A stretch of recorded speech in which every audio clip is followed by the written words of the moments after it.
And a good evening. It's trackpass on NBC Sports Gold's coverage of night number 6 of the 54th running of the World Series of Asphalt Stock Car Racing. Tonight, 4 divisions of racing on hand: Pro Late Models, Florida Modifieds, Super Late Models, and the key show of the night, the John Blewett III Memorial, 76 laps for the Tour Type Modifieds. Hi again, everyone, along with Alan Dietz. This is Adam Mackey bringing you the 6th night of 9 nights of racing this week at New Smyrna Speedway. A lot of exciting racing action we've had over our first 5 nights. Beautiful weather conditions each and every day. And last night's racing was really exciting and rather clean. Yeah, if you look at our race menu tonight here on Night 6, the Pro Late Models, Florida Modifieds, and Super Lates will go 35 laps. But the story is this: the Tour Type Modifieds, 76 laps in the John Blewett III Memorial here at New Smyrna Speedway. And again, another beautiful day and evening here as we take a look at the weather. 77 degrees outside right now. And usually 77 degrees is about a daytime high for this time of year, maybe at best once or twice during Speed Week. But it's been extremely warm the last couple of days. Going to be the case again tomorrow with temperatures and highs in the low to mid 80s, and then it cools down a bit for Friday and Saturday, but it looks like we will have good weather and we'll be able to go racing for the next few nights as well as we watch the championship battles continue as things tighten up here down the stretch, and you kind of see the 3 or 4 drivers that are going to be gone for the titles. You see the Pro Late Model of Hunter Wright out on the front straightaway.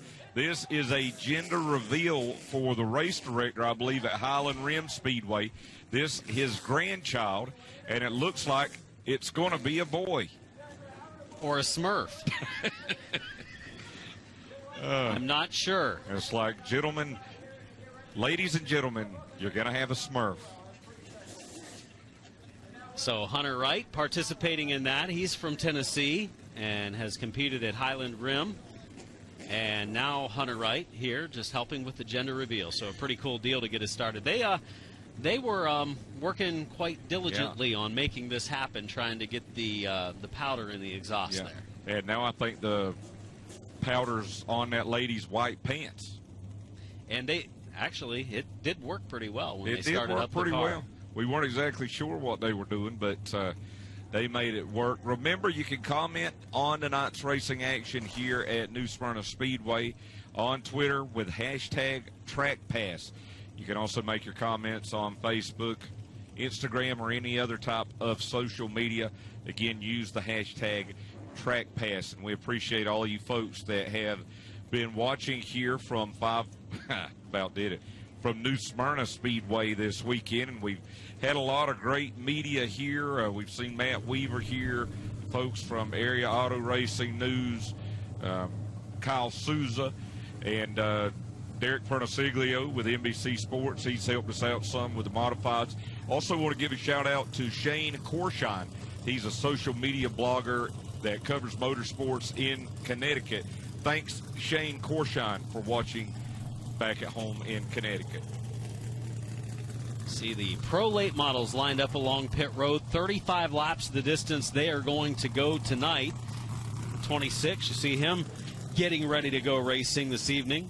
A Rose by any other name would be called Christian Rose in that 26. That's exactly right. He's hoping to come out of Speed Week this week smelling like roses after a up and down week, as many of our Pro Late Model drivers could say. Yeah, and last night was up finally. It was a very badly needed night for the Pro Late Models after tearing up a lot of cars the 2 previous races they had here. But they were able to get their act together last night. Jamie Skinner coming home with his first win of the World Series. Pro Lates rolling on to the raceway. They had group practice / qualifying earlier today that set the starting field an invert of 8. So a pretty big invert, putting the fastest of those in practice in the 8th position and putting the 8th fastest on the pole. And taking a look at the starting lineup, the driver that is second place in our point standings coming in, Daniel Dye of DeLand, Florida, starting on the pole with Jet Nolan, who's third in the standings from Groveland, Florida. He starts on the outside. Back in row number 2 will be the car number 76 out of Faribault, Minnesota, now living in Mooresville, North Carolina, the My Freedom car, mycomputercareer.edu Chevrolet of Jarek Johnson. To his outside from Livonia, Michigan, the car number 51, the Toyota of Hayden Sprague. Row number 3 has Connor Mosack, the number 28 car, point leader, and he's been up in the top 4 each and every night, yet to win one. He's driving the 28, and he starts from the 5th position. Jamie Skinner, he's coming off of a win. He's 5th place in the standings. Port Orange, Florida driver starts 6th. The 2 fastest qualifiers again here after the invert will start back in row 4. Hunter Wright, we just saw him there in the car number 29. He's from Lebanon, Tennessee. Nicholas Noggle from Dartmouth, Nova Scotia. He was the winner on night 1, but again, the redraw just not working in his favor. He'll have to start 8th tonight. Starting 9th is the number 9 of Hudson Halter out of Cumming, Georgia. Brandon Brilliant making his first start of the week, a Georgia driver, and the 12B starting 10th. Take you on back through the top 15, starting 11th. Rory Melbinger from Marshfield, Wisconsin in the 16M. Former Big 8 Series driver. He's been helping out with Derek Krause and this team and decided he wanted to get behind the wheel maybe one more time. Could be his final ride tonight. Christian Rose in the 26 from Martinsburg, West Virginia will start 12th. Kevin Folan, he's from Attleboro, Massachusetts in the 17F. Gil Lindster will start the 44 out of Denver, North Carolina, 14th. And Martin Dubek, the driver from the Czech Republic, he'll start the car number 7 back in 15th. Ontario, Canada driver Dario Capircio in the 03 starting in the 16th position. Starting 17th is Chuck Tuck out of Alabama in the 17. David Weaver out of Plantation, Florida, 12th place in the standings, a big runner-up finish a few nights ago. He starts the 11 car in 18th, and Mike Dahm driving the 86. He will start 19th. That's your field of pro late models getting ready to go. Taking a look at the point standings, Connor Mosack leading the standings in the 28 car with 234 points. Daniel Dye with 226 is second in points, just 8 behind, which is a matter of 4 feature positions. Jet Nolan is third in points. Hayden Sprague is fourth in points, and rounding out the top 5 is Jamie Skinner in the number 5 car. So the pro late models, they've had a rough week until last night. They went flag to flag to start our program, and it was after additional drivers meeting with pro late models only was held. Now, I don't want to be a Debbie Downer, but with this 8-car invert, you're going to have a lot of fast cars starting in the middle of the field. We know the history between several drivers in this field, namely the 5-car of Jamie Skinner, who will be starting back in 6th, and the 50 of Jet Nolan, who will be starting outside of row number 1. Jet Nolan, he got the win, I believe it was on night 2 after contact with Jamie Skinner. Then they had a real big mix-up Sunday night, and then Jamie Skinner comes back with a win last night. So you see the 5 there outside of row number 3 and the 50 outside of row 1. It'll be pretty interesting to see how that plays out through the course of this 35-lapper. And also last night, Connor Mosack was leading the race, and Jamie Skinner passed him early on and kind of ran him up the track a little bit in turn 1 and 2. And Mosack said in his post-race interview, I'm not sure if I squeezed him a little bit too much or whether he just kind of ran me up the track. Well, I'm sure he's had a chance to take a look at it, and now tonight they start side by side back in row number 3. Mosack leading the points. Jamie Skinner 5th in points, but 2nd and 3rd in the standings are on our front row tonight. The 43 of teenager Daniel Dye has not finished out of the top 5 in pro late competition this week. Every single finish has been among the top 5 spots. So another great crowd here at the 54th World Series of Asphalt Stock Car Racing. And remember, if you're coming down to Daytona for the festivities out at the big track, Daytona International Speedway, come on down about 20 minutes down I-95 South and join us here at the World Series of Asphalt Stock Car Racing. If not, be sure to stay tuned to Track Pass on NBC Sports Gold through Saturday night. Pace car lights are out, getting ready for green. Night number 6 of the 54th running of the World Series of Asphalt Stock Car Racing at New Smyrna Speedway, ready to take the green. Daniel Dye, Jet Nolan, row 1, Jarek Johnson, and Hayden Sprague in row number 2, and we are underway, and it's a good opening start for Daniel Dye, looking for win number 1 this week. Jet Nolan gets a good run up on the outside. He'll take the lead down the back straightaway.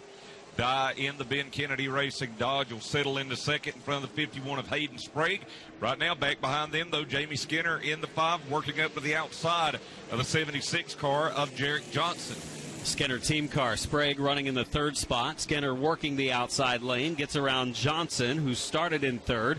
The top qualifier through that group qualifying practice session was the 08 car. Winner on opening night. Plenty of sparks as his car bottoms out down in 3 and 4. And he continues on, crosses the line in 6. So he's up a couple of spots already. The defending Snowball Derby winner Travis Braden has been here in town helping Mosack to start the week. And now the 08 of Nicholas Noggle, that car number 12 of Brandon Brilliant, working his way up right now. Driver from McDonough, Georgia. Looking pretty good right now up on the outside as he'll move up into 7th. Hunter Wright just finished with that gender reveal. He's on the outside lane working forward. Wright 7th place in the standings coming in. Hudson Halter in the 9. All of these drivers working around Connor Mosack right now, who is the point leader and maybe playing it safe here early, but has mired him a little deeper in the field. Well, right now Connor Mosack in that 28 car is in 9th. And he would lose a lot of points as we stand right now. But again, a long ways to go. As there you see him in that orange and black car. Back behind the white and red car number 29 of Hunter Wright. Right now, the 08, Nicholas Noggle, he's in 6th. Yeah, Connor Mosack falling from 5th to 9th since the start of this race. And his closest challengers in points running 1st and 2nd. Noggle in the 08, Brilliant in the 12, Wright in the 29, followed by Mosack in the 28. Those are positions 6 through 9. Jet Nolan up front still. He's got about a 7/10 car length lead as we've got a problem over in turn 1. You could hear the tires squeal just off screen. 17 car of Kevin Folan around. Kevin Folan hasn't run many races this week. He's started in this 13th position for tonight's race and badly damaged left rear of that race car. And you can see getting the rear end as well as the right rear pointed out. Yeah, a lot of damage on that car number 17. This is the 3rd year for the Massachusetts driver competing in the World Series. A regular at the Seekonk Speedway in Seekonk, Massachusetts. The Cement Palace. And unfortunately for Kevin Folan, he's made contact with that outside wall. Let's see as they go down into turn number 1 here on the replay. Ooh, big contact there with Christian Rose. And watch this, Adam. Not going to be good. Oof. Hard hit, destroying the rear end of that race car for Kevin Folan, Massachusetts driver. He climbs out, a veteran of racing. Going to survey the damage. He knows, I'm sure from the field, that he took an extremely hard hit down in turn number 1 as we have our first yellow on night number 6. 6 laps have been completed. So with 6 laps completed, as we see Folan out of the car, Jet Nolan will be the leader in the car number 50. Daniel Dye right now rides back in 2nd. 3rd will go to the 51 of Hayden Sprague. 4th, Jamie Skinner. 5th, the car number 76 of Jarek Johnson. The quick qualifier, Nicholas Noggle. The 08 rides in 6th. Brandon Brilliant in the 7th position. Hunter Wright back in 8th in the car number 29. World Series points leader Connor Mosack rides 9th and 10th. The car number 9 of Hudson Halter. And Connor Mosack's going to have to make up some ground as we stand right now. He would lose, what, about 14 or so points to Daniel Dye, who comes into tonight's race 2nd in points. Which would put Daniel Dye in the point lead. I mean, it's that big, and if this is your first night watching here on NBC Sports Gold, you may say, okay, how do they score points? It's the same for all of the divisions. Winner gets 50 points, 2nd place gets 48 points, 3rd gets 46. Basically, it goes down in 2-point increments depending on where you finish. Getting ready to lift the Folan machine off the ground and take him to the pits. The field being put in their correct positions before they double it up for a restart. Florida modified 35-lapper getting ready to go next. Last night, they competed in their special event for the week, a 75-lapper, and we had a new winner, different than Travis Eddy, for the first time this week. Yeah, Timmy Moore really surprised us in that 75 lapper how strong he ran last night, and was able to hand Travis Eddy his first defeat of the season. Now, remember, we're going to be back here the next 3 days, including tomorrow night. So I urge you, set your DVRs to record the duels at Daytona and watch right here live on NBC Sports Gold from the World Series. But if you can't watch it live, you can watch it on demand. You can watch both at the same time, too. A lot of people do that. Yeah. Watch all of the action from the big track as well as the action here from New Smyrna Speedway simultaneously. This will take a while to get the Fullen machine to the pits, as this car is badly damaged after he and Christian Rose made some contact in a race for real estate heading into turn 1. You know, that's a pretty interesting story about the car number 16, Rory Melbinger. Melbinger. Mm-hmm. Can't read when you move it around. Okay, does it make it tough? It makes it real tough, especially no better than I can see. But Rory Melbinger in that car number 16, Gio Selzy drove it earlier in the week, got a win in the Pro Late Models to help him prepare for the ARCA Menard Series East race. Derek Krause drove this machine to a second-place finish last night, and Rory has helped out with Derek Krause's late models and with his dad, Mark Krause's race teams. And they said, hey, you want to go racing tonight? And he said, sure, and said this could be his final start in a race car, but he had a lot of Big 8 Series race starts throughout his career up in the upper Midwest. See the field rolling by on the back straightaway. As soon as this car goes off the track, they should be able to get ready to line them up in double wide formation. Chief starter Ralph Miller does furl the green flag up in his hand. And it's not going to be this time, but we will do it soon. Jet Nolan leading the way. He's picked up a feature win this week, but he's also destroyed a race car. Yeah, and you know, this is the car, they broke it out last night that his teammate Stephen Nancy won the Pro Late Model race in January with at Watermelon Capital Speedway. And, you know, last night it looked kind of like he was just kind of trying to find a comfort level with this car. I think he's clearly found it now. And whether or not it's as good as the car he backed into the wall there in turn 3, I'm not sure. But the car looks pretty good right now. Made the invert. Qualified just perfectly to be on that front row for the start. On the opening start, Daniel Dye actually started better at the beginning of the straightaway when the green had fallen, but by turn 1, Jet Nolan had powered by and was able to go out front and lead. We'll see if Dye is able to stay alongside this time. Sprague and Skinner, the team cars, in 3rd and 4th. Jarek Johnson, Nicholas Noggle in 5th and 6th. Brandon Brilliant, first race of the week for that Sharp number 12 car, in 7th. And Hunter Wright's moved up to 8th. Green flag, ready to fly. And let's watch this. Jamie Skinner back in behind Jet Nolan for the first time since that contact that they had on Sunday night that really got the attention of the officials. And it looks like momentarily they're going to be battling for the lead at the front of the field. That Skinner machine has been fast all week, the most consistent and fast super late model, but he's been involved in some controversy and some crashing, and most of that has taken place with the number 50 car of Nolan, as Skinner has moved up to 2nd. No matter what happens here, this is going to be a hard battle.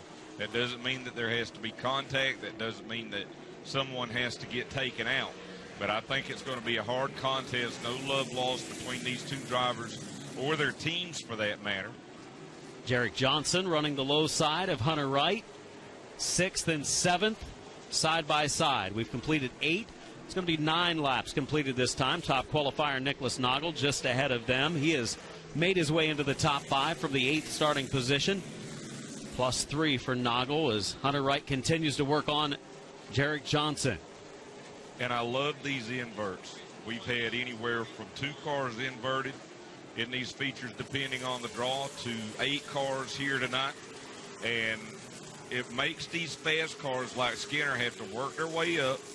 They can't drive away from the field. And I think it makes for a much better show for the fans. The drivers don't always like it. And I think it makes definitely for a better race. And we're about to have one here for the lead, Adam. You know, the leader, Jet Nolan, up on the wheel. saying, I don't even want to give the 5 of Skinner a chance to catch me, because if he gets up here, I know he's going to race hard. That's the backup car for Nolan this week after the primary car was destroyed in the crash with Jamie Skinner earlier this week. And that's the car that Stephen Nasse drove at Speedfest at Watermelon Capital Speedway and claimed a win with, so we know it's fast.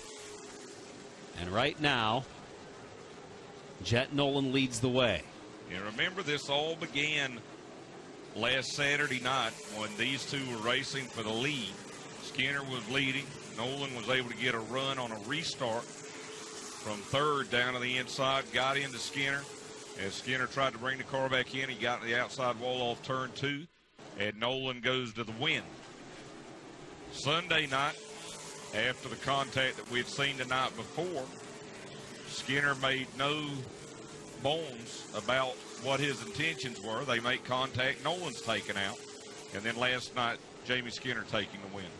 Jet Nolan really hasn't allowed Skinner to catch him yet. He's turning some consistent laps, running well. We look back at the Skinner team car of Hayden Sprague, ready to make a move on Daniel Dye. Dye running third. Would love to stay right there because Mosak is back in ninth. That would be a big pickup in points, 12 in fact, to give Daniel Dye a point lead. Sprague will look back down low. Sprague has done very well in this second Mike Skinner Racing car number 51 this week. Looked like he was going to get a win on that wild Sunday night, but he made contact with Connor Mosak and had to serve a penalty. But doing a good job right now working here on the Dodge of Daniel Dye. And he gets a run to the inside as Dye pushes up, coming off of turn number 4. Sprague to the inside. Dye on the outside lane. Sprague from Michigan. Dye from Florida as we race down to turn number 3. Remember, throughout the night, you can keep an eye on the trackpass ticker up at the top of the screen to see where your favorite driver's running and how many laps we have to go right now at the halfway point in this 35-lapper for the Pro Late model. Cross flags have been given. Dye hanging on to third, doing a pretty good job so far. Again, as I mentioned earlier, has finished in the top 5 each night this week. Dye running the outside lane. It's tough when you get to the inside, which is kind of the preferred groove to make a pass, but your momentum, especially in these Pro Late models, is taken away by that driver in the second lane. We've seen it all week. We've seen drivers crowd one another trying to break their momentum. So far, no contact here. And as they race side by side, how about Nicholas Noggle? He has struggled since getting that win last Friday night, but doing a good job now as he's in the middle of this battle for third, too. Got a little dicey in turn number 1 as Sprague drove it in and right up alongside the 43 of Daniel Dye. This time works a little sideways coming off the corner as Dye continues to have the advantage for the third position. Down now to 14 laps remaining. Dye's going to break loose just a little bit up on the outside now. That'll allow Sprague to get about a half car length on him as they go back into turn number 3.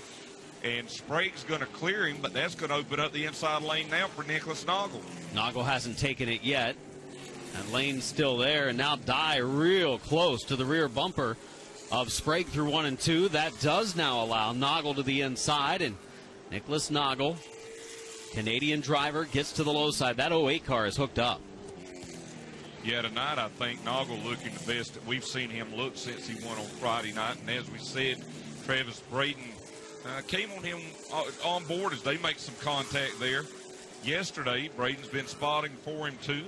And Noggle doing a good job here tonight.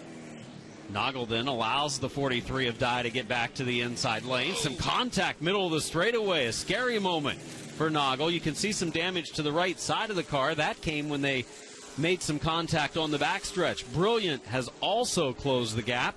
The 12 car running in the 6th position. Down now to 10 laps remaining. Final 10 laps. As we watch the battle back in the field, Nicholas Noggle from 8th up to 4th, having a nice run. Field down the back straightaway. Jet Nolan continues to lead his lead about 0.6 of a second right now over Jamie Skinner. Hayden Sprague in the 51 closing in. This is just in front of this battle. Best battle on the Speedway right now, back for 3rd, 4th, and 5th. Yeah, Nolan, we had seen where Skinner had closed the gap, but then Nolan started to pull away, so we're watching some of the cars. There's Nolan, the leader, coming down the front straightaway with a decent advantage on Jamie Skinner. Florida Modifieds will be coming up next. We'll see if Travis Eddy can get back to the winner's circle, or if Timmy Moore can create a streak of his own, or if we can get a different winner of the Florida Mods. Travis Eddy's been really good, 3 out of 4 wins, but Timmy Moore last night had him covered. So we watched Daniel Dye and Brandon Brilliant. 5th and 6th on the screen. Dye has lost a few positions since the start, which has cost him a chance at taking the point lead from Connor Mosack, who meanwhile runs back in the 9th position. The one that's going to benefit here is going to be Jet Nolan, who was 3rd in points. Jet Nolan came into the race trailing by 18 points to Connor Mosack. He's going to cut a big margin of that away if we finish like we are right now. Yeah, he's going to just about cut that completely away. This is not the night that Connor Mosack needed. Right now he's back in that 9th spot and really not close to anyone to try and make a move. Work around the slower traffic of Dario Capircio as we watch your leader, Jet Nolan. 4 laps to go. Nolan, that car has been hooked up, bolted tonight. Yeah, we knew it was a good car, and as we said, I think that he just had to get comfortable in it as he was with the car that was crashed here on Sunday night, and it's proving how good that car is as Daniel Dye in this 43 car looks to hold on to a top 5 finish and gain some crucial points on Connor Mosack. Down to 2.5 laps to go. 2 to go this time at the line for Jet Nolan. Definitely wants to keep this race clean and green. Hunter Wright ready to make a move in the 29, still right behind Jarek Johnson. Johnson holds on to 7th, Wright 8th, and Connor Mosack 9th. Mosack not the run he's won, and you can see his car really free, and I mentioned the green conditions and not wanting a yellow, and guess what? The field is slowed because of a spin. It's the 11 car of David Weaver bringing out the caution. And I don't want to take credit for jinxing this one because 2 laps to go. It looked like Jet Nolan was on his way, and I mentioned it, and sure enough, a spin brings out the yellow flag. Just our 2nd of the race, and now there's the Jet Concrete team. They don't exactly look nervous. What a run he's had in this race. Fastest car on the racetrack as he is out front and hooked up. Skinner was able to close on him for a while. Skinner's actually turned the fastest lap of the race, but more consistent down the stretch once some extra heat was in the tires. Jet Nolan was able to pull away. And I just actually got a little tidbit here from Travis Braden's girlfriend, Jess Ballard. She says that Travis is spotting for Jet Nolan tonight. She said, I think he's held every position this week besides driver. And he has. He's worked on a lot of cars this week. Started the week with the 28 team.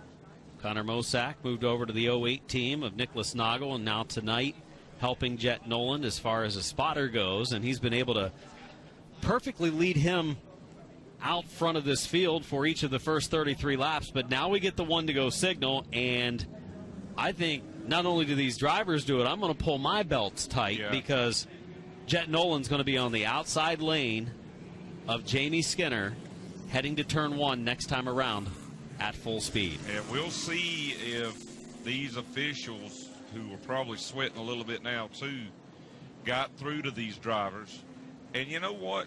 I may be proven wrong here, but I think they did. I think that they said, hey, you guys are even now, just go out there and race, and we're going to see if they're going to do that right now.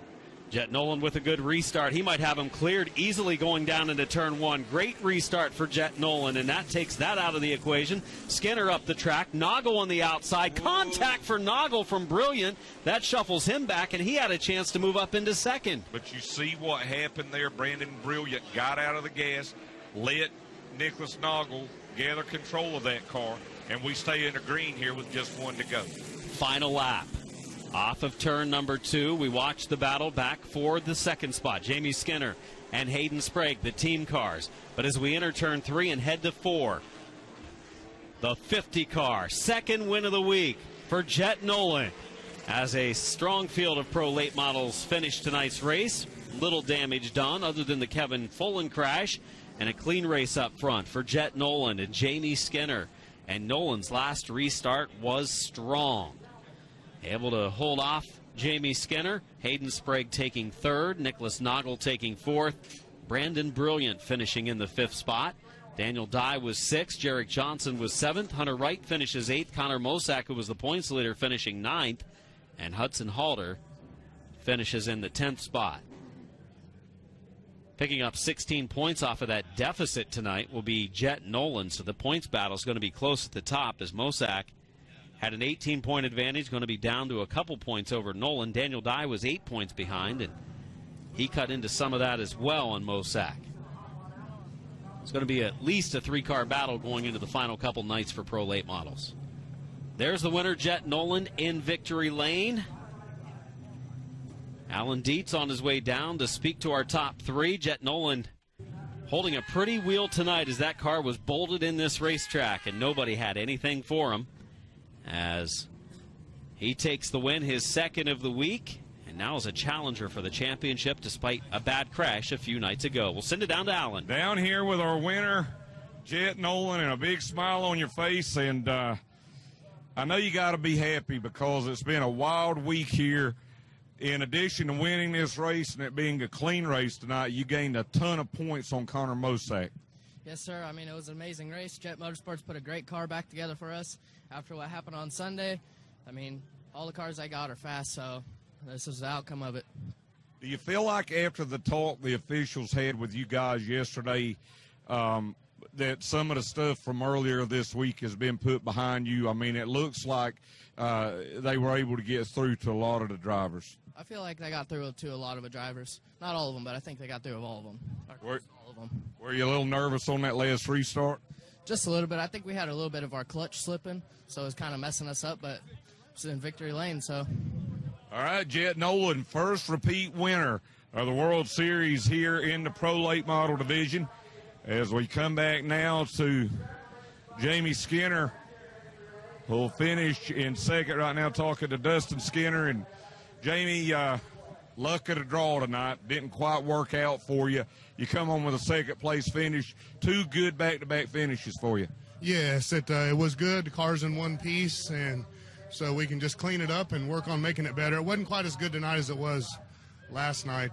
Just ended up getting free. So want to congratulate Jet Nolan on his victory and the Jet whole group there. So Hayden Sprague for finishing 3rd. It was a good night for RCS. I know a lot of folks have kind of leaned up when they've seen the 5 and the 50 get around one another. Do you feel like you guys are basically even now and can kind of go out and race the way that you want to? I'm not gonna use the word even. I'm gonna use the word that we want to go race them with those guys and have fun and race each other clean, and whoever wins wins. And we don't want no bad blood with them or anybody else in these pits for that matter. We just want to race and have fun and win races, and we really like shaking every hand that we come across. So not looking for no bad blood with nobody. Very nice comments from Jamie Skinner as we come back now to our 3rd place finisher, Hayden Sprague. And Hayden, you've got to be just thrilled with where you and this team are at this point in the World Series. You come home with another podium finish. Yeah, it feels great. You know, definitely we picked up a lot of speed yesterday. We were out to lunch basically in the feature, so yeah, they definitely, everyone at Race Car Solutions definitely gave me a great piece today. They definitely worked their tails off to give me a car capable of winning. This really didn't have enough luck on our side tonight. You know, I thought we had a pretty good chance when we were running down the leaders. When we got the restart, I was really happy for the caution, and then they stacked up and I hit the brakes when it backed up. So no big deal. I'd like to thank my sponsors, Polka Dots. Check them out at polkadots.com, and Matrix Transportation, and everyone at RCS for giving me this amazing opportunity. Couldn't be more thankful. We always love to see little kids at the races. Who was the little guy you were giving a hug to there? That's my That's my little brother, Brett. He loves being at the racetrack, and next year he gets to go in a quarter midget, so he's very excited. You're going to race next year? Are you going to race next year? Or you think you can beat Hayden? You like Hayden? Come on. What color is your race car going to be? Blue. What number? What number? I don't think he's there yet. We don't know. Maybe 51. Good luck, buddy.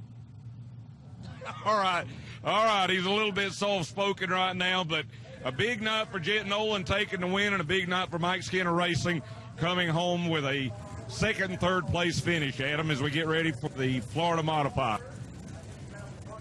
Got the car color figured out. Still looks like he's going to have to pick out that number, as the youngster there, the younger brother of Hayden Sprague. We see victory lane, the winner, Jet Nolan, tonight.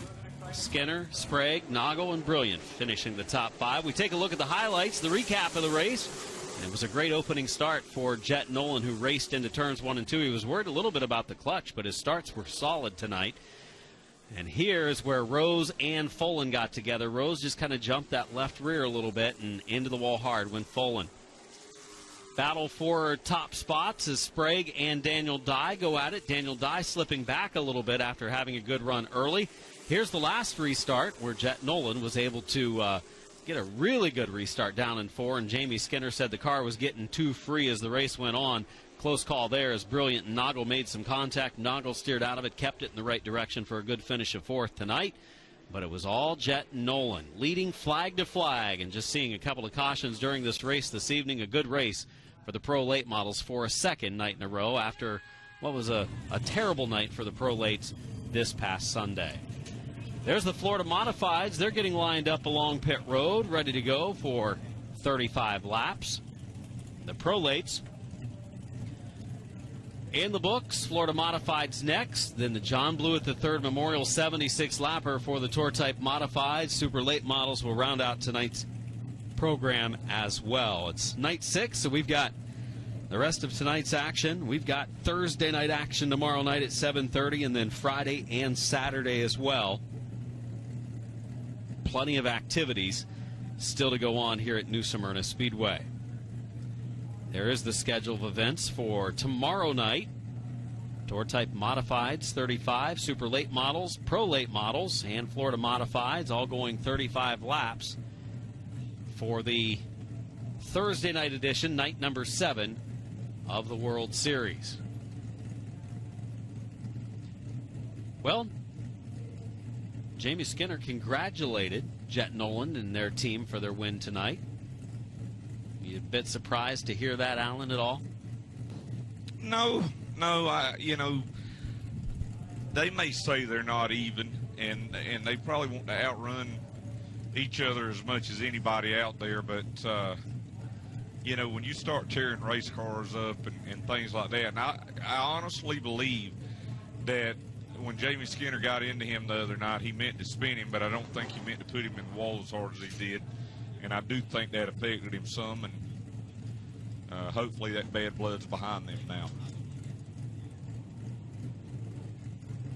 Watching as the Florida Modifieds line up tonight's 35-lap race, where we've seen Travis Eddy be the dominant driver for the first 3 nights for the Florida Mods, and then all of a sudden he loses the big race of the week, the 75-lapper. The car just wasn't quite as good as it had been. Looking at Augie Grill, 2-time Snowball Derby winner, behind the wheel of his race car. 17 drivers on our lineup tonight. There's the 66. And I believe they inverted the top 8 based on how they finished here last night. And it is the top 8 for the Florida Modifieds, with Timmy Moore, who won in the 15 car, the yellow and red one you see right there behind Travis Eddy's 78 machine. And we're going to watch those 2 drivers come from 7th and 8th in a 35-lapper. They're going to have to race hard. And I think you get a really good idea of how narrow these tires are with this pit road camera. Just look when the camera gets close to these tires. You can see they not quite, but almost half the size of a late model's tires. And then Tour Type Modified tires. Got third. Yeah, a no third kidding. size. But that's pretty neat. Where do you get to see a Florida modified and a tour type modified side by side, other than here at the World Series when they get ready to go out in their respective races? Definitely some similarities as far as looks go with the open wheel race cars, the bodies, but when it comes to tires and how they handle, how they race, a whole different story. And we've said it a couple times, the Florida Modifieds probably a little more of a handful to drive. The Tour-type Modifieds, a lot of grip, a lot of downforce. Those big tires make a big difference, and obviously the speeds are extremely fast with the Tour-type cars. They've got those Nerf bars around the sides of the cars and in the front and the back that keep the wheels from interlocking or for jumping wheels. And there's Kyle Ebersol. He'll be out at the end, or actually the next race. The John Blewett III Memorial will be coming up next. We'll see him out there in the car number 5. Another great field of Tour-type Modifieds tonight for that John Blewett III Memorial. As we watch our Modifieds roll through turn number 4, it's time to take a look at the starting lineup as we have Scooter Bates, a Texas driver, in the number 12, starting on the pole, with Germantown, Ohio's Bill Burba starting second. Back in row number 2 will be the car number 51 of Houston, Texas, for Zach Knowles. And to his outside, New Smyrna Beach's own driver, car number 66 of Jerry Simons. We notice Simons has gone with a different race car for tonight. Different paint scheme, different car in general as he tries to get into victory lane for the first time this week, a many-time champion of the World Series. Wayne Parker, he's been close a few times. Runner-up finishes have been the story for the Mountain Dora, Florida driver. But Wayne Parker looking to pick it up tonight and get into victory lane. Hayden, Alabama's Augie Grill has had an up-and-down week for the Modifieds. He starts 6th.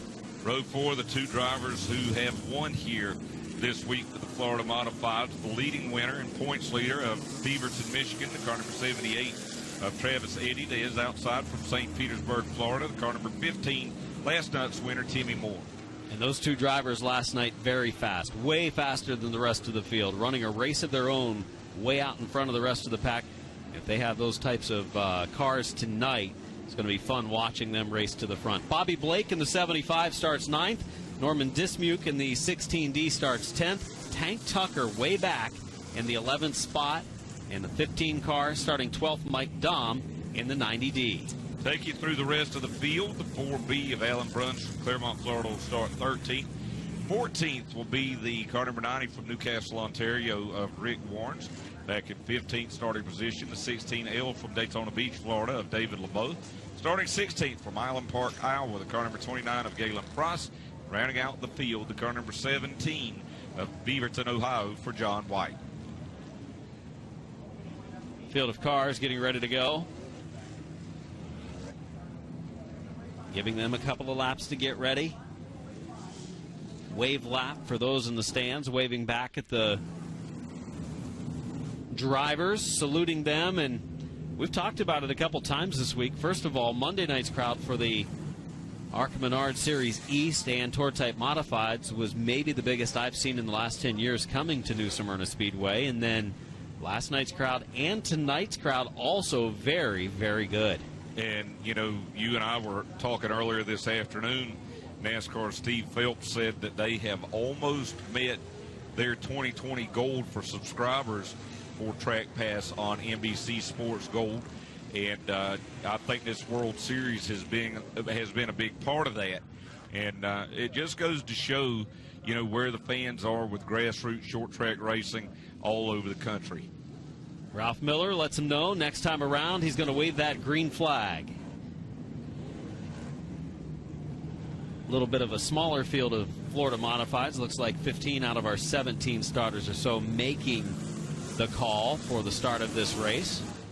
You got to remember, at this point, we're 6 nights in, and these cars have raced for 5 nights, and it is a grind for these teams as the field lines up ready to go to green for 35 laps. Scooter Bates in the 12, Bill Burba in the 26 on the outside as the green waves and the field heads to turn 1.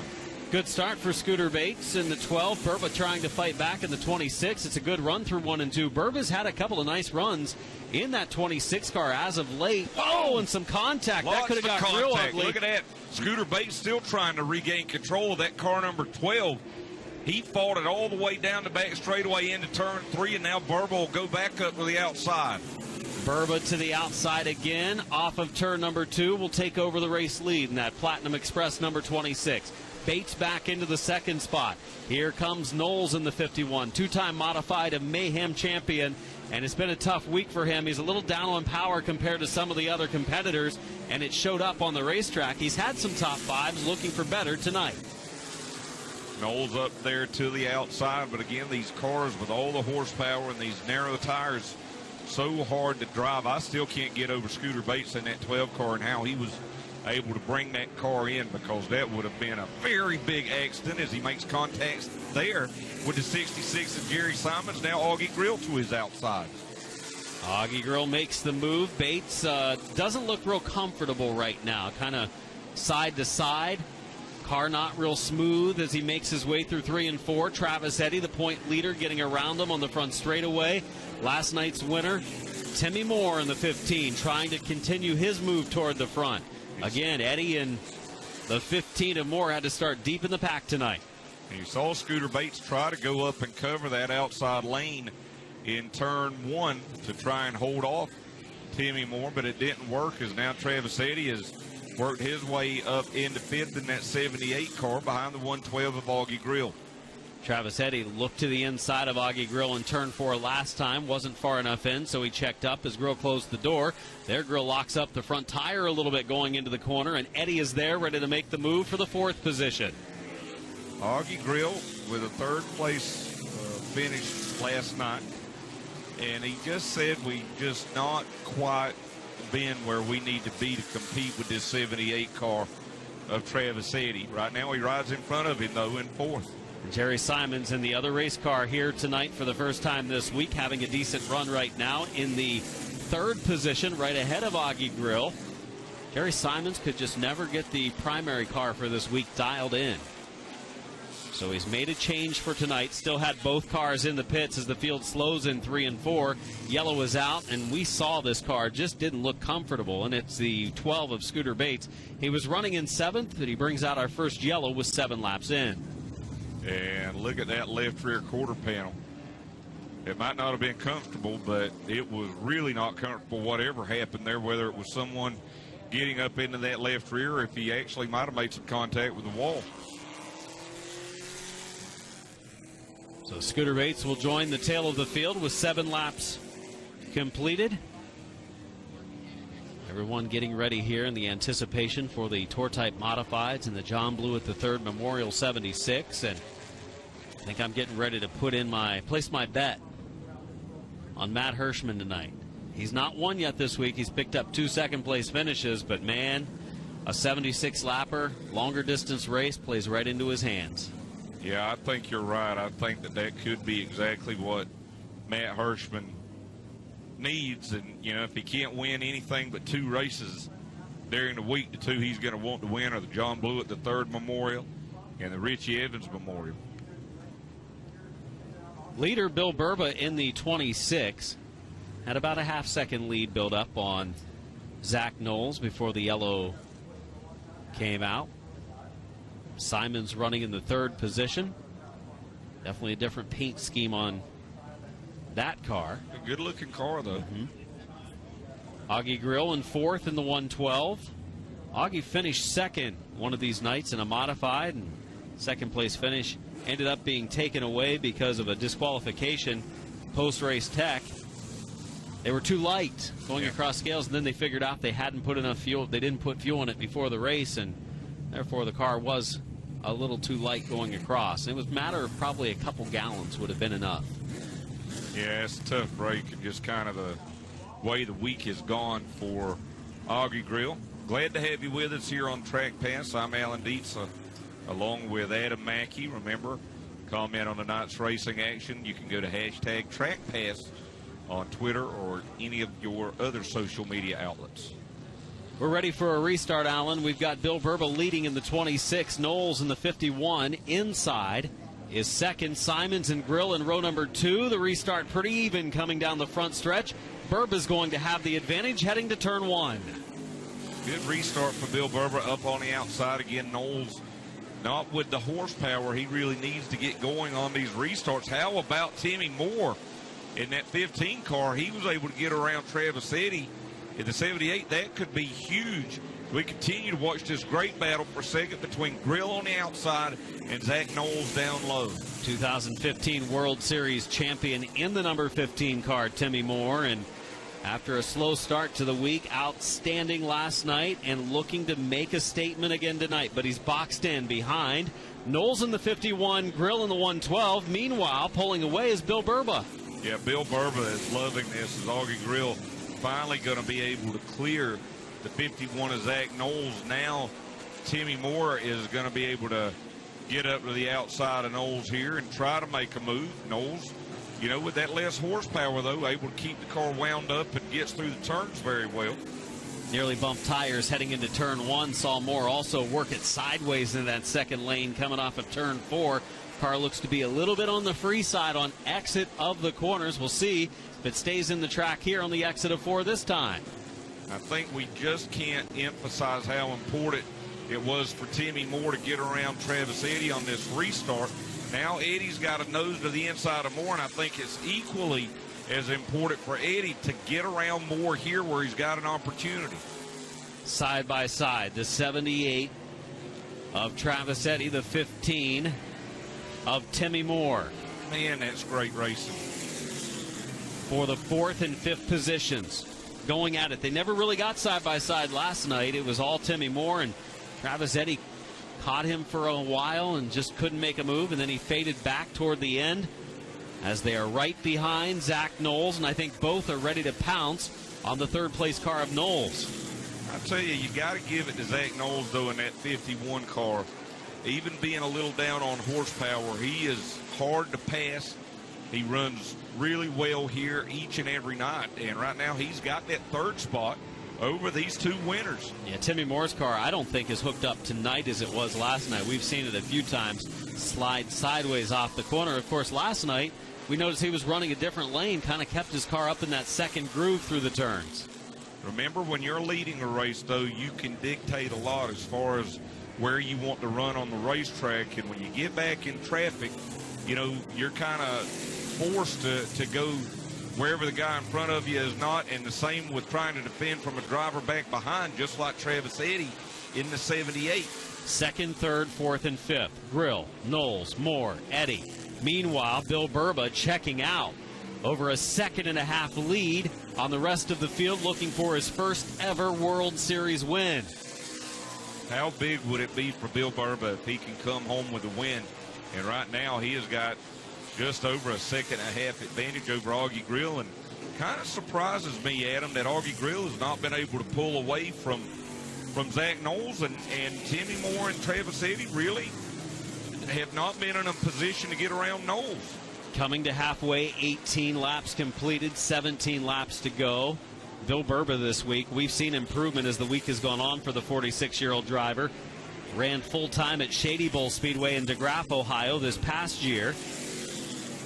And a former regular in the Main Event Racing Series Outlaw Late Model Tour. Of course, he and that team also own the cars that Travis Braden compete in Super Late Model and sometimes Pro Late Model competition. You see the lead he's built up about a half straightaway as they go around the slower traffic of Galen Price. Yeah, right now, Timmy Moore and Travis Eddy doesn't look like they've got anything here for Augie Grill and Zach Knowles. And this is probably the poorest we've seen Travis Eddy in the 78 car race the entire World Series. But, you know, he mentioned the ARCA Menard Series East race and the General Tire radial rubber that they laid down on Monday, and he said his car just has not quite been able to take to the track like it did prior to that. Winning the first 3 nights of the World Series was Travis Eddy. Second last night, and just inside the top 5 here tonight, still leading the standings, but making it a little tighter. Travis Eddy leading by 10 points over Wayne Parker. For Parker, he's running back in 7th, so a struggle for him as well. So we've seen different drivers tonight toward the front than what we've seen over the first part when it was Travis Eddy and Wayne Parker every night. And, you know, really and honestly, coming into last night, I thought Travis Eddy might be able to sweep the World Series for the Florida Modifieds. That car was that good, and now all of a sudden he's way behind our leader. I mean, he's almost 3.2 seconds behind the leader, Bill Burba, who has stretched his advantage now to 2 2/10 second over Augie Grill. Tour-type Modifieds are lined up along the pit wall as they will come out and race a 76-lap feature next. The 90 of Warnes moves over to the inside lane, allows the lead lap cars to go by, and we're down to 10 laps to go this time as we continue to watch 2nd through 5th because Bill Burba has checked out on this field. The lead over 2.5 seconds. Yeah, he's stretching at about 3/10 every lap. Adam mentioned the John Blewett III Memorial be the first big race of the week for the Tour-type Modifieds here. So if you're a fan of Modifieds or no fans of Modifieds, be sure to give them a ring and say we're going to see the Tour-type Modifieds on track here in about 10 minutes or so.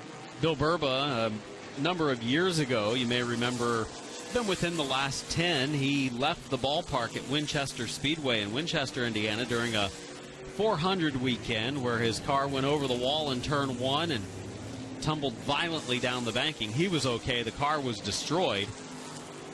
Saw Galen Price off the pace in the white car number 29, and I don't know if he's going to be able to get that car. He does. He turns into the back pit area.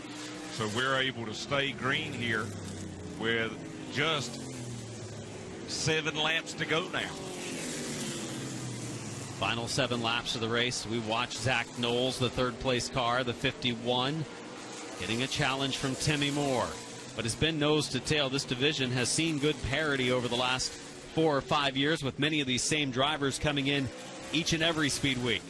Battle for 3rd now. Timmy Moore, he had a peek down to the inside of Zach Knowles. That's allowed Travis Eddy to close back in as they go 3rd, 4th, and 5th down the back straightaway.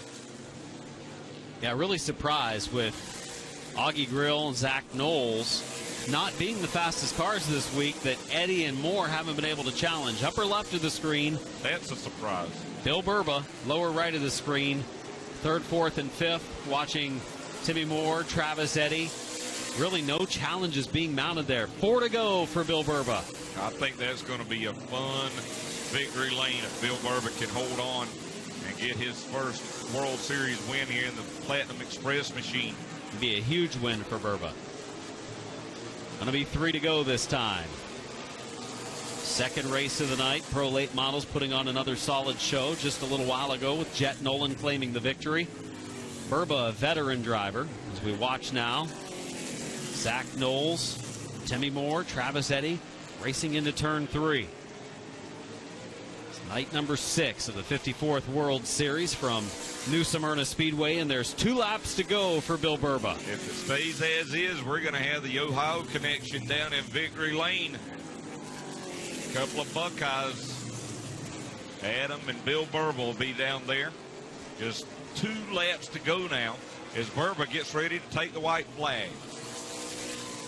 Final lap for Bill Burba. 34 laps complete. There's Timmy Moore making a run at Zach Knowles. They go off back into turns 1 and 2 and head back down the back straightaway as Bill Burba going to work through turns 3 and 4. And what a win for the driver out of Germantown, Ohio. Bill Burba will take the Florida Modified win here in the World Series at New Smyrna. Augie Grill will finish in 2nd, Zach Knowles 3rd, Timmy Moore in 4th, and Travis Eddy will round out the top 5. And great to see Bill Burba come home with the win. That car has gotten better and better over the last few days here in the World Series.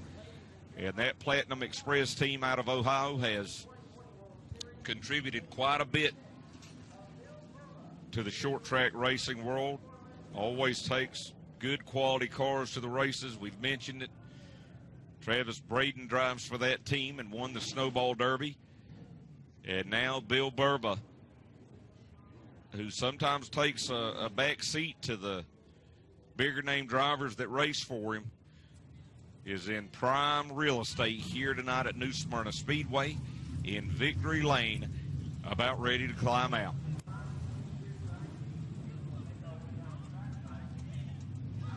Getting his safety devices off, he'll take his goggles, or excuse me, his glasses off, his helmet.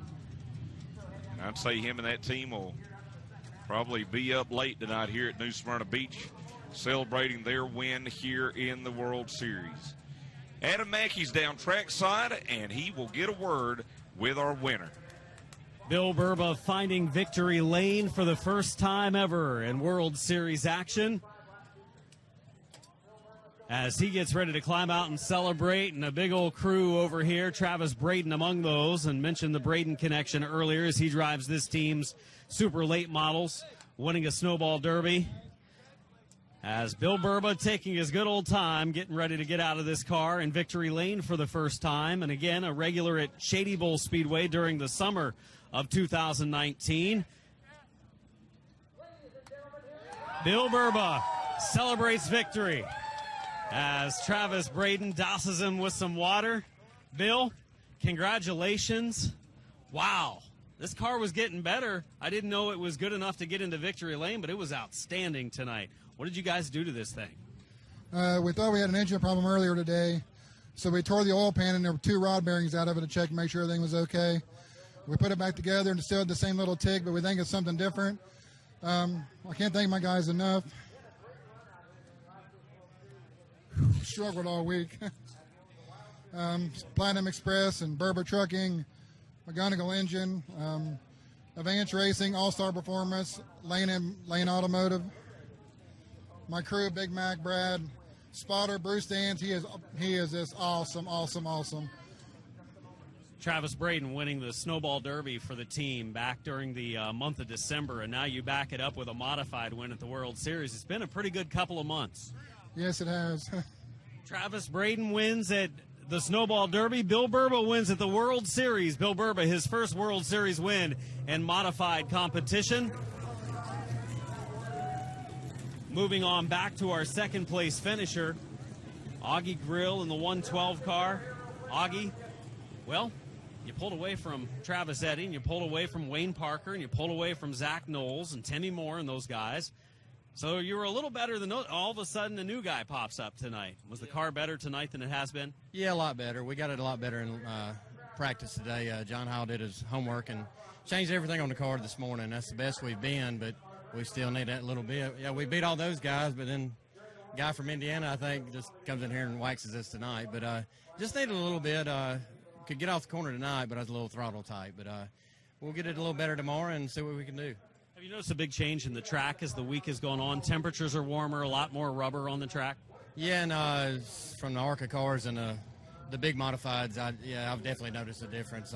It's been a little bit harder to get a hold of, and we got this thing hooked up now. We just got to back it off a little bit. Tell us about the super late model coming up a little later. Made some improvements there today.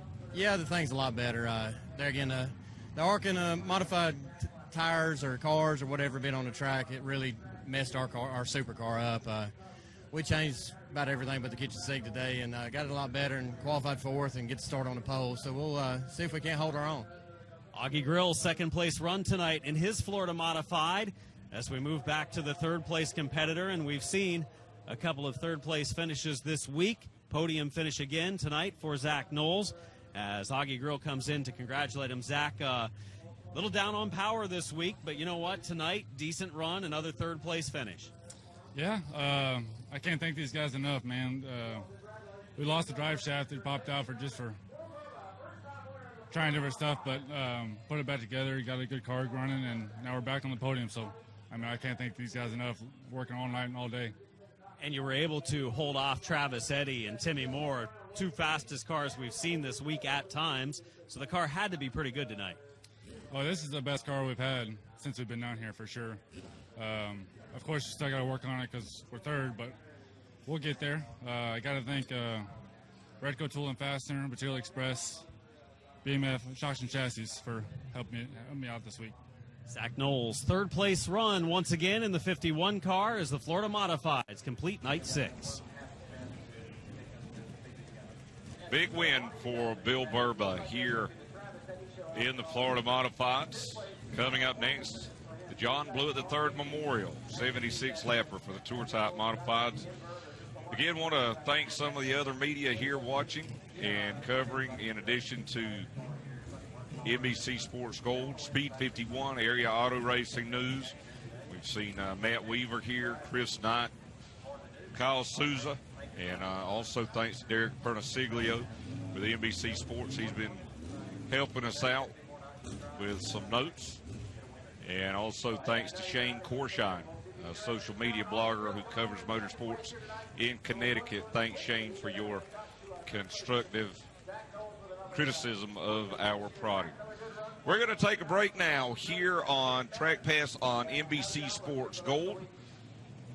We'll go and have the Track PA feed for the driver introductions. I don't think we're going to do that, but we are going to take a break here while they have driver introductions for the John Blewett III Memorial on night 6 here, the 54th running of the World Series of Asphalt Stock Car Racing from here at New Smyrna Beach, Florida. Don't go anywhere. We'll be right back here on NBC Sports Gold.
Tonight's 76-lap event.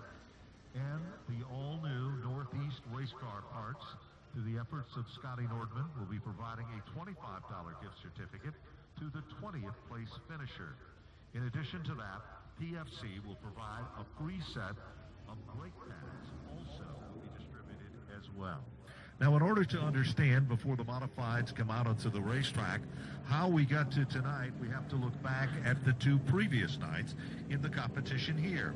On night number 1, it was Anthony Nacella who sat among the front cars and dominated the racing action. But with less than half a turn remaining, Matt Hirschman would move alongside, and less than a door length would finish in the runner-up spot. Patrick Emmerling would finish in the 3rd position. Ryan Preece would finish in 4th. And Craig Lutz would round out the top 5. Tyler Rakima would finish in the 6th spot. J.R. Bertuccio was 7th. Kyle Ebersol was 8th. Jeremy Gertzner would finish in 9th. And Mike Willis would round out the top 10. The second night of competition saw a change in the hand as car number 46 for Craig Lutz took advantage of things on a restart to go around Anthony Nocella to take down the win. Matt Hirschman showed that consistency would pay off again as he currently sits in the runner-up spot on night number 2. Anthony Nocella frustrated but would have to finish in the 3rd spot. Mike Willis became a surprise in the event to finish in position number 4, and Brad Van Houten would finish in the top 5, showing everyone that he can get the job done. Tyler Okima would finish in the 6th position. Tommy Catalano would finish in 7th. Eddie McCarthy would finish in 8th. Brett Meservey, after destroying his car in night number 1, would come back for 9th, picking up the bonus from TL9. In addition to that, finishing in the 10th spot would be Ryan Preece. That was the story then. That sets the stage for tonight's presentation. And what does that mean? It means that we have a tie in the points going into tonight's race program. The tie is between Anthony Nocella, feature event winner of night number 1, and Matt Hirschman with the number 60 machine. Now, Hirschman has been here and done that. Nocella is a multiple champion of the Modified Racing Series as well. This was an impound event. To explain exactly what that means, the terms are simple. It means that once the cars qualified, they were held and staged on pit road. No additional adjustments could be made to the cars unless the driver or the owner chose to go back to his pit stall, and that would result in that individual starting to the back of the pack. The best example that I can give you of that is Ryan Preece. Preece would be among the individuals that qualified up front in the competition, but decided to go back to the paddock area, to his pit stall, and make some additional adjustments to his race car. Therefore, instead of starting up front, Ryan Preece will start back in the 25th starting position. Now, everybody knows what 50 laps will bring to this field of highly competitive cars. Everybody knows what 35 laps will bring, but no one knows tonight what 76 laps will bring.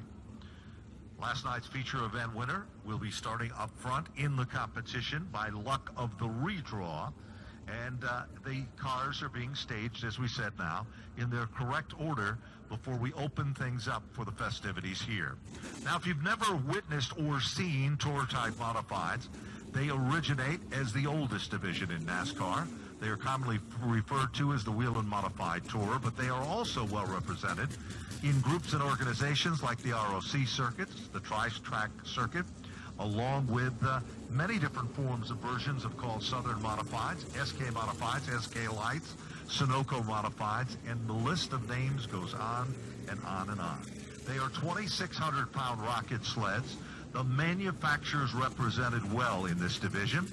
Robbie Fuller's Troyer Engineering LFR company is the dominant manufacturer. Fury, the pride of the South, another great manufacturer. CD Chassis Dynamics, like the Ryan Preece machine, is another manufacturer. And, of course, the number 92 car, the Raceworks chassis car, is another brand of cars. And there's some other ones, home-built and other manufacturers as well. Car number 92. Heading out on the racetrack now, Dave Zapienza from the Whelen Modified Tour. We'd like to welcome also tonight some special folks. The sponsors of car number 58 for Eric Goodale, the good folks from Yaya's, the Party Place, back at Daytona Beach Shores by the Port Orange Bridge, a great place to get together if you want to meet and greet. The Goodale group, they will be there to have a little fun a little bit later. I also want to welcome an individual that's been here for most of the nights of this year's series event, and I respect this man as one of the best short track drivers in America. And he decided to hang up his helmet for a while, but I hope he puts it back on. Chuck Hosfeld is here tonight. Hosfeld was literally a stationary figure here at New Smyrna Speedway for a lot of years, and one of the most talented and versatile drivers that there could be. He studies the competition. He was a person that did not use up his equipment. He went to the big tides for the trucks for a while, but never forgot where he came from. So we are glad to have Chuck here with us, watching and coaching and helping a lot of these individuals. A lot of these tour modifieds you might not have seen normally because they compete at Evergreen Speedway as well as facilities like Wall Stadium. They compete in the open shows at the Stafford Motor Speedway. They compete on the Wheel and Modified Tour stops, which the first stop will be in the south. Then it moves to the north at Thompson Speedway, then on to the greatest race in the history of spring at the Stafford Motor Speedway in Stafford Springs, Connecticut. So, just a few short moments. The final cars will be staged on the front straightaway, and we will commence and ask you to participate and be a part of the festivities for this evening's program. You know, you look back into the record books. 1 year ago, Matt Hirschman won the event. Chuck Hosfeld would finish in second. Dave Zapienza was third. Doug Colby was fourth. And Jimmy Zachariah would round out the top five. A year ago, Amy Catalano was in the sixth spot. Seventh position was Patrick Emmeling. Dylan Stewart would finish in the eighth spot. And Ryan Priest would finish among the top nine, with Jeremy Gertster in the 10th position.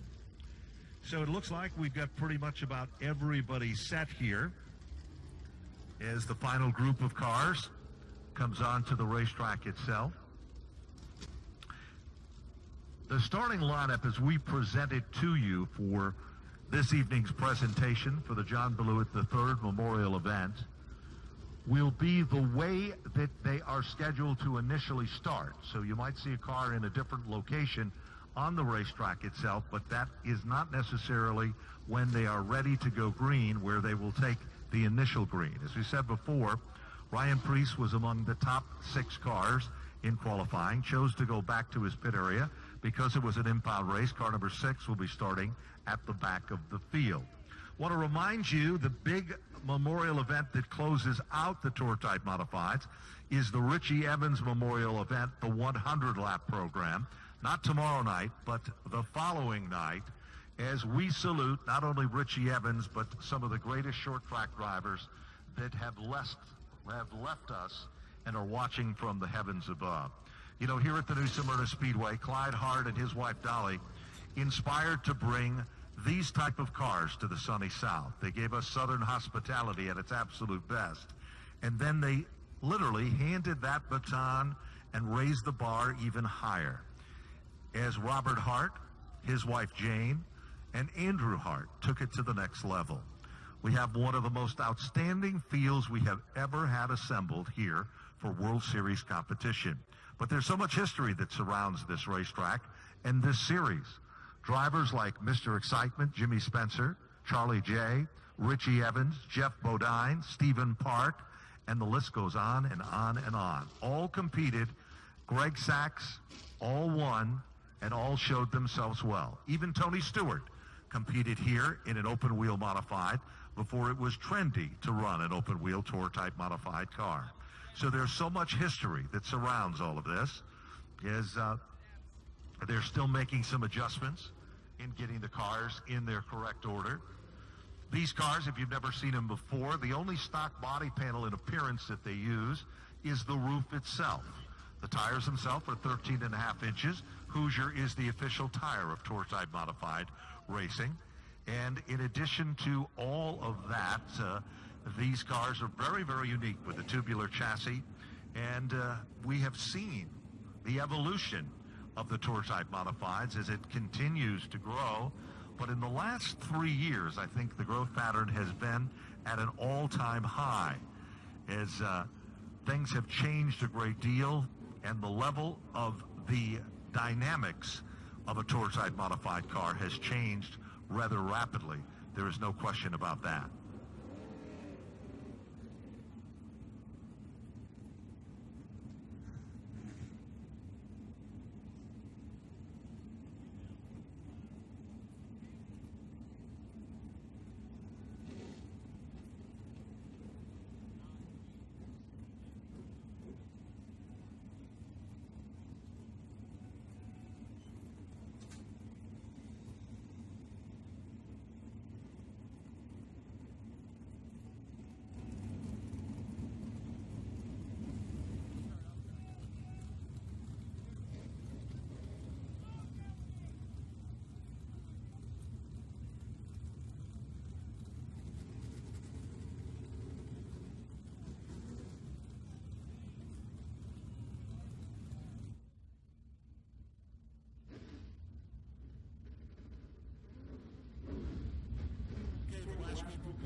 as we said before, we are just going to stage the cars. They're not necessarily in the exact order of where they will be starting, but once the field pulls away from the starting grid, then at that particular point, we will realign the field for the start of the John Blewett Memorial 76-lap event. So it looks like we've got our last car from pit road. We'll ask all drivers, once they have stopped their cars and staged the automobiles, to make sure their engines are shut off at that particular point.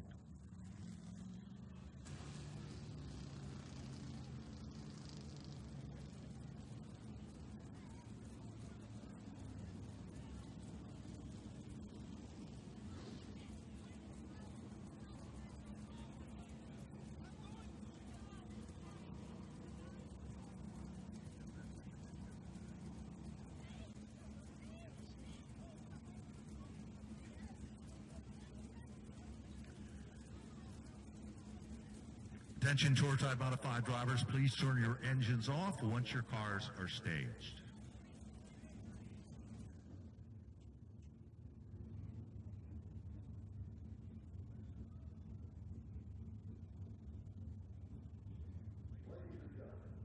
Good evening and welcome to what we refer to as the Big Dance, where one competitor will win and the rest will follow.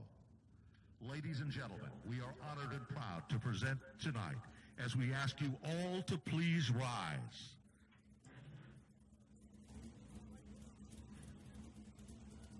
Tonight, we salute and memorialize a driver who was a symbol and a modern-day hero in NASCAR. John Blewett III was a young and talented and aggressive driver from a rough and tough family of great racing legends. What New Jersey is to short track racing is what Blewett's name is all about. The family of racing legend, his famed number 76, and his all-American red, white, and blue color truly showed great American pride. He was loaded with American drive, both on and off the racetrack. Here at New Smyrna, his success came while driving for another great fallen hero legend, Joe Brady and the famed number 00. And on the Wheel and Modified Tour, he had tremendous success with Eddie Partridge. All this success and talent made him worthy as we honor and salute John Blewett III. We also ask that each and every one of you speak the name of other drivers to be honored. 2019 saw the tragic passing of many legendary drivers, like Mike Stefanik, a multiple Wheel and Modified Tour champion and Busch champion, Bob Potter, a Connecticut State legend, and Val Lasur, the editor of Speedway Scene and the Near organization. Ladies and gentlemen, at this time, we ask you for a special moment of silence as we salute John Blewett III and all of those fallen heroes watching from the heavens above.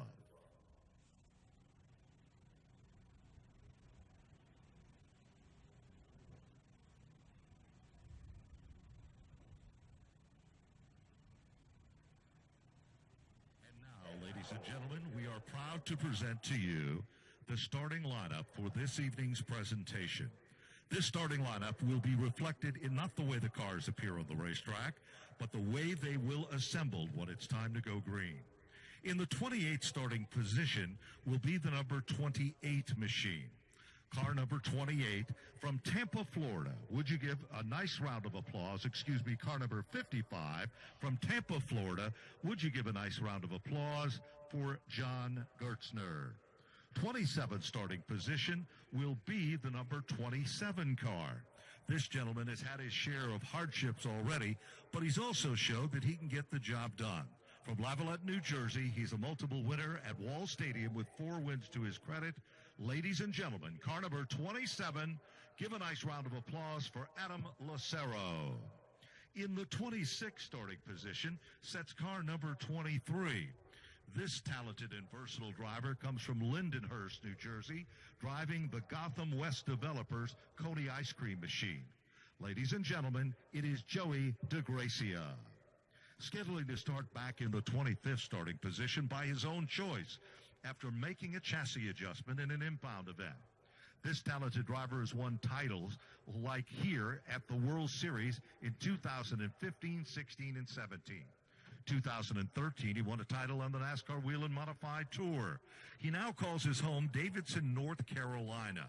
He competes in the NASCAR Winston Cup, originally from Berlin, Connecticut, 29 years of age, driving the TS Haulers, Hoosier Tire of Calvelton. Ladies and gentlemen, make some noise for Ryan Preece. In the 24th starting position, it is car number 7. Seacoast Accounting and Raymock brings us the Forked River, New Jersey driver. He might be one of the older drivers in the field, but he's still got plenty of spirit. Car number 7 for Rich Parker. In the 23rd starting position is the number 21T. This is car number 21T. The driver out of Ontario is Paul Townsend. In the 22nd starting position, he is a familiar name here at the new Smyrna Speedway. Sitting behind the wheel of the Gary Fountain Motorsports car, driving from Palm City, Florida, would you welcome Ricky Moxley. In the 21st starting position, they have been doing some, driver swapping. It started out with Jimmy Zachariah. Jim Garvey Racing owns the automobile from Effort, Pennsylvania. He is scheduled to start tonight's event from the 21st starting spot. Back in the 20th starting position, this too is a car change. It is car number 64. This, the number 64 automobile, will be driven by the young and talented Tyler Catalano from Ontario, New York, in the Power and Construction Group, CP Ward Wildwood Brake Machine. Next, we move to position number 19. This gentleman just started his series debut here for tonight's presentation. He's the 2019 Claremont Speedway champion, sitting behind the wheel of car number 25. Ladies and gentlemen, he's 31 years of age from Sunapee, New Hampshire, driving the Boucher Acoustics RHR construction machine. Would you welcome Brian Roby? Moving now to the 18th starting spot, he'll be sitting behind the wheel of car number 16. Ladies and gentlemen, this talented driver's one of the strong frontrunners from New Jersey, the Blue Mountain Machine, F&H Future Homes Custom Builder's car. From Port Mammoth, New Jersey, car number 16, 36 years of age, Anthony Cecily. Moving now to the 17th starting position, even though he met with misfortune, ladies and gentlemen, the 137 Shell, the J-Star Graphics Machine, 2017, third generation driver from the Pro 4 Modified Series from Brewster, Massachusetts. Would you welcome Brett Meserve? In the 16th starting position is another second generation driver from the Modified Racing Series and Tri-Track. CNG Surfacing, Caravello Auto from Feeding Hills, Massachusetts, and LFR chassis for Jeffrey Gallup. Moving now to the 15th position will be car number 56. This is the number 56 machine for Tommy Catalano. Catalano, driving the CP Ward Wildwood Brakes car, is a Wheel and Modified Tour Rookie of the Year finalist, as well as a New York State Rookie Champion from Spencer and Holland Speedway. Our next starter in the competition will start in the 14th starting position. He's in the hunt in the point standings with car number 32, the Musco Lighting Nelcor electric machine. Ladies and gentlemen, he won here back in 2017 from Owego, New York, Tyler Ripkema. Moving now into the 13th starting position, driving car number 22. It is Brick, New Jersey's Eddie McCarthy, the McCarthy Marine Sales sponsored car. In the 12th starting position, it will be the number 2 machine from Center Reach, Long Island, New York, originally, now calls his home Franklin, Tennessee. He'll drive the Gershaw Recycling. He's won before in the North and South. Ladies and gentlemen, would you welcome J.R. Bertuccio? In the 11th starting spot, this event is a special event for him. He'll sit behind the wheel of car number 21. This, the 21 machine from Howell, New Jersey. The Atlantic Coast Sprinklers, Gershaw Recycling, Trump for President car. 17 years of veteran, 6 Wheel and Modified Tour wins, and a tear on any short track in America. They call him Showtime. From Howell, New Jersey, car number 21 for Jimmy Beluit. Now moving into the top 10. Car number 5 is scheduled to start next, the Ebersol Excavating Machine. He's 29 years of age from Mooresville, North Carolina. Car number 5 for Carl Ebersol. Flanking the inside of row number 5, it'll be the number 17. The PSR Products car, the SRMS champion from 2017 and 18. From Tampa, Florida, would you welcome Jeremy Gertzner. In the 8th starting spot, this gentleman surprised folks last night. He was the quickest car in practice today, the Riverhead Building Supply Van Houten Trucking Company car. From Wading River, Long Island, ladies and gentlemen, 42-year-old Brad Van Houten, car number 09. Moving now to the 7th starting spot will be the Spirit of Alaska, the Maurice Enterprises for defending champion of the Modified Racing Series from Gratham, New Hampshire, car number 83 for Mike Willis. In the 6th starting position, this gentleman really turned some heads winning at Bristol. Jan Leedy creates the magic for car number 07, but the magic is best said behind the wheel. From Holland, driving the Salines machine, ladies and gentlemen, 26 years of age, Patrick Emmerling. Now, moving into the top 5, starting position number 5. From Riverhead, Long Island, New York, the car is prepared by the Grasso brothers. It's owned by Zapienza Racing Enterprises, the pride of the LFR fleet from Riverhead, Long Island, New York. Car number 36 from the Wheel and Modified Tour, Dave Zapienza. Moving now to the 4th starting position, car number 58, driving the Gaff Roofing. Ladies and gentlemen, the Yaya, party place to be after the races by the beach from Riverhead, Long Island, New York. Car number 58 from the Wheel and Modified Tour, 34 years of age, Eric Goodale.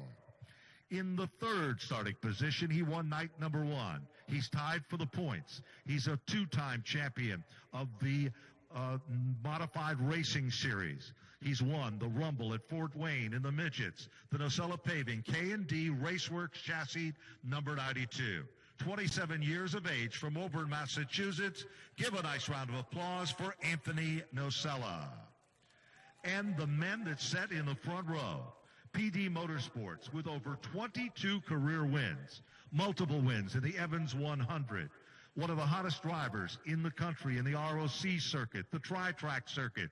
He's got titles. He's won open events. He is Mr. Smooth. From Northampton, Pennsylvania, 36 years of age, car number 60. Would you welcome, tied for the point lead, Matt Hirschman. And scheduled to start in position number 1. This gentleman was last week's feature event winner. He brings the Riverhead Building Supply, Center Reach, Long Island, number 46 to the front of the field. Ladies and gentlemen, our pole setter tonight, Craig Lutz. That is your starting lineup for tonight's presentation. As the drivers are strapped in, we turn things back over to the voice of the new Smyrna Speedway, Ryan Stevens, and the young man.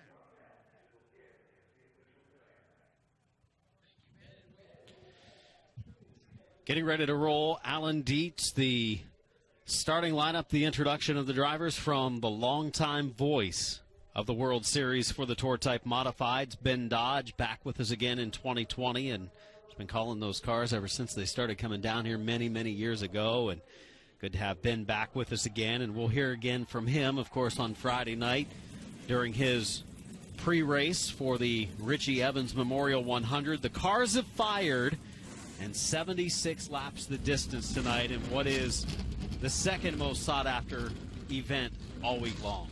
Yeah, and you know, this John Blewett III Memorial, the Richie Evans Memorial, when you think of major tour-type modified races around the country, you know, Martinsville coming back is there, the Race of Champions, the World Series at Thompson, you know, Stafford, the fall final, races like that. This is right there for these guys. I mean, to be able to take home the John Blewett III Memorial Trophy or a Richie Evans Memorial Trophy, is bucket list type stuff for these drivers. So it's important, and we've also seen over the last couple of days how important positioning is. And I think these restarts are going to be really intense tonight because, you only get a few opportunities to make passes in a field that's as tightly packed as what we have here. So I think we're going to see a great race tonight. And just like you said, I think that Matt Hirschman is going to be pretty hard to beat here in a 76-lap race tonight. Totally agree. He has been solid the first 2 nights, finishing second in each of those. And great battle for the championship already starting to develop as Anthony Nocella picked up the win a couple of nights ago. 146 points in a tie with Matt Hirschman at 146 points. And Craig Lutz, who won last night, 142 points, is in third. Tyler Ripkema is in fourth. He is some 16 points back, and Mike Willis, the 83 car, rounding out the top 5. Patrick Emmerling in the 07. He's driven 2 different cars this week. Had his ROC car that he competed with on Monday night. Went to the new tour car for last night to shake it down. Involved in a spin during the race. Had to go to the tail after he and Ryan Preece had some contact. And tonight he's back in the car that he drove on night number 1 for the Tour Type Modifieds. See that 21 machine of Jimmy Blewett, of course, the brother of John Blewett III, and you know just how important it would be for him to take home this trophy and get a win here tonight at New Smyrna. Getting some heat in the tires. A couple of shakedown laps before we get started. You can already see these teams already. They've got those Brunhosel jacks up on the wall. They've got the tires down there in the pit area, and we're going to see a much different race tonight. I think this is a little bit more typical of what you would see in a tour race or in a MRS race or tri-track race. A longer event, really 76 laps is only about half the distance of a lot of their races, but this is more typical of what you would see, in a green flag run. You can see the stands are packed. We've talked about the great crowds we've had this week at New Smyrna Speedway, and biggest crowds, obviously, when the Tour Type Modifieds are here. When you add those together with the super late models or add those together with the ARCA Menard Series East Tour, which we saw on Monday night, just really makes for a great show. And we've seen a lot of great racing all since the start of the World Series last Friday. So the field has taken formation, and we get ready here in just a couple of laps from now to see a green as the wave lap, the fans saluting the drivers saluting the fans, as we get ready for 76 laps here this evening. And I promise you, these modified fans have come from far and wide to see these drivers compete here tonight. You saw Tyler Ripkema's pit there prior to the wave-off lap. Got some heat in these tires. Matt Hirschman, I think he has got to like where he's at here for the start, outside of row 1. All of our early World Series drivers that have done well over the last couple of nights, right up there among our top 3 in points, starting in the top 3 positions. Have to look back deep in the field to see the 3-time World Series champion Ryan Preece elected to take the car out of impound, start at the tail of the field because of an electrical issue we saw him have earlier. Hopefully they got that fixed. He's got his work cut out for him, but in 76 laps he could get there. They've just not quite had the speed on that black and silver car number 6 of Ryan Preece. Finishes at 4th and 10th so far this week. Last night 10th after coming back from a spin. Anthony Nocella in that 92 car, I think, had he restarted on the inside last night, that he could have maybe made it 2 for 2, but it was all for naught. Craig Lutz, Matt Hirschman on row 1, going to lead them to green here in the John Blewett III Memorial. Last night's winner, Lutz, has the advantage on the opening start, races into turn number 1. inside the 92 of Nocella, racing with the 60 car of Hirschman as they head down the backstretch into turn 3. Now, we haven't really heard a whole lot so far this week out of Eric Goodell in that car number 58 or Dave Sapienza in that car number 36. I look at those Tour Modified veterans to run well tonight. Of course, they're NASCAR drivers out of the Whelen Modified Tour, whereas Ryan Priest a little bit further in the field, also a NASCAR driver, but in the Cup Series. Finishes of 19th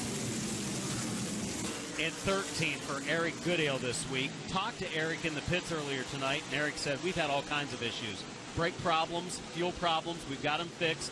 He was fastest in first practice earlier today. They changed gear before qualifying, put up a good run, had a decent starting spot, so he's going to be competitive tonight.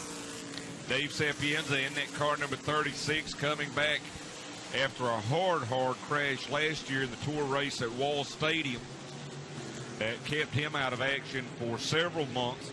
Bobby Santos III drove that car for Dave Sapienza and got a win in it, and now Sapienza going into second here over Anthony Nocella. Sapienza is on the move, so is Goodale in the 58. Bottom lane they run. Sapienza in the 36 is up to the second spot. He started this race in 5th. Driver to watch in that 36. There's Jimmy Blewett in the car number 21. He's back there a little bit further back right now, trying to work his way up in the 9th spot. Side-by-side action. Deeper in our field, a lot of passing inside lane, outside lane. See the 83 of Willis. He's one of the drivers that has had a couple of good runs so far this week. Willis among our top 5 points, 10th and 4th. Nearly trouble, sparks flying. We continue on. Brad Van Houten in that car number 09. That car pushed up the racetrack into the Trump for President 2020 car of Jimmy Blewett III and made hard contact with the left rear of Blewett's car. And I don't know how all those cars were able to straighten it out, but really not clear as to what the issue was that sent Van Houten up the racetrack. See Eddie McCarthy. Finishes of 13th and 8th this week in the 22 car. Look at Tommy Catalano in that 56. Had problems with his primary car, the car number 54 today. And he's driving his mom, Amy Catalano's car, and doing a good job right now. He's in 11th as we watch Jimmy Blewett try to take, and he will take 7th away from Patrick Emerling. Watching the 46 of Lutz leading Sapienza, Eric Goodale. What a big change for Goodale in the 58 car after struggling the first 2 nights. He's challenging up front for the lead. Look to the inside of Sapienza for second. Watch a little further back in the lower right of the screen. Van Houten in the 09, 9th, 10th, 11th, and 12th as the 2 car. Bertuccio moves up to the low side. Yeah, J.R. Bertuccio last night in that car number 2 had a hard crash here. Ripped the entire right front spindle off of that car. Now Blewett in the 21. You just saw him get around Jeremy Gerstner and take the 6th spot away. Up front, good race for the lead. Craig Lutz, your leader, but Dave Sapienza has been all over him. And Adam, NBC Sports, Derek Pernasiglio sent me a note prior to the green flag of this race. He said the last 2 Tour Type Modified winners as far as the Whelen Modified Tour Championship, Justin Bonsignor and Doug Coby, started their seasons out here at New Smyrna Speedway. You never know, Craig Lutz, as well as he's ran in that 46 the last few years, this could be a breakout year for him in the Whelen Modified Tour. He looks good. Ruffled a few feathers last night when he made some contact for the lead. We watch in our lower right of the screen as Blewett makes a pass, and Blewett on the move forward, started 11th and trying to move up through the field. We have our first yellow flag, and it's Van Houten in the 09. Looks like damage to the front end of that race car. And Jeffrey Gallup. Jeffrey Gallup there in the 4. And a little bit earlier, we had seen over in that same end of the racetrack, over in turns 3 and 4, Van Houten get up into Jimmy Blewett. And I don't know, it's hard to speculate, but you wonder if he might have had some problem or a puncture on the right front after the contact. good look here at Jeffrey Gallup's car in the pits, and several cars are going to pit here. And Blewett had damage to the right, or check that, Gallup had damage to the right front of his car as well. Ebersol coming to the pits. See the 16 ride coming to the pits was Meyer deep in the field. That's Cecily. Willis, the 83, rolling down pit road. Willis was running 15th. Couple of good runs in the top 10 for him this week so far, but a long way to go. Just 14 laps in the book, 62 laps from the finish. You know, a word on Dave Sapienza in that car number 36. And again, we give thanks to Derek Perniceglio here. We mentioned he broke his back in that accident at Wall Stadium last year. His crew chief is Tommy Grosso, who won the Tour Championship as the crew chief for Ron Silk back in 2011. So a good crew chief, good LFR Troyer chassis for him. Watching as these crews go to work, making some adjustments.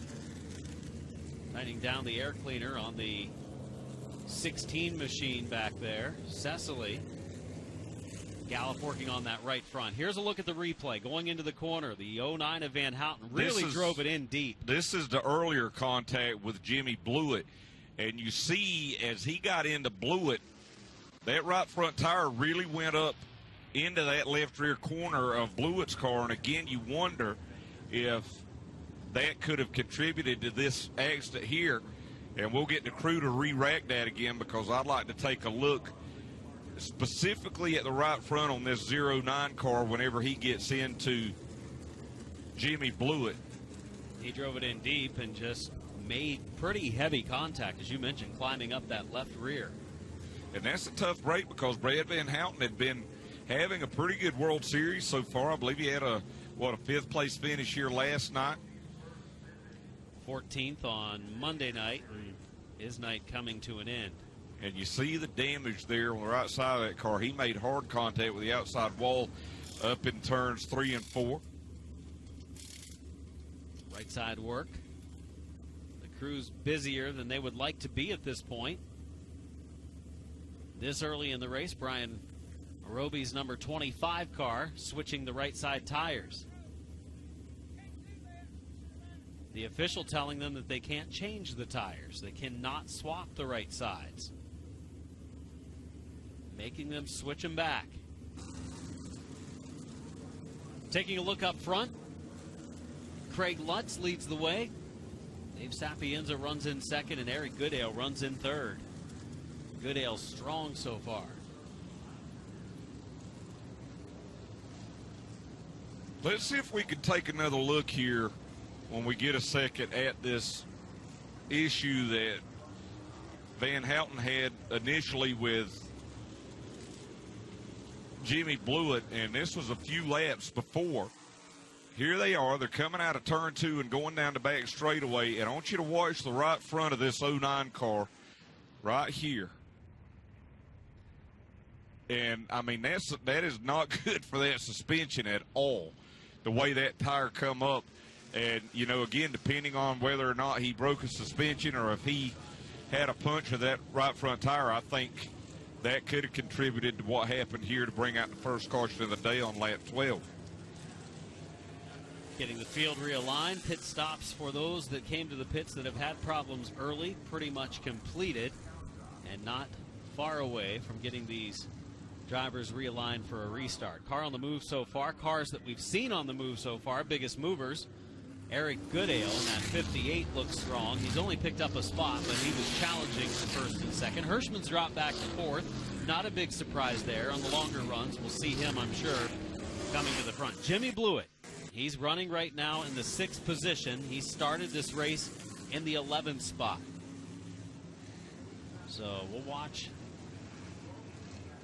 those drivers as we get ready for green. Coming off of 4 this time, Ralph Miller ready to wave it.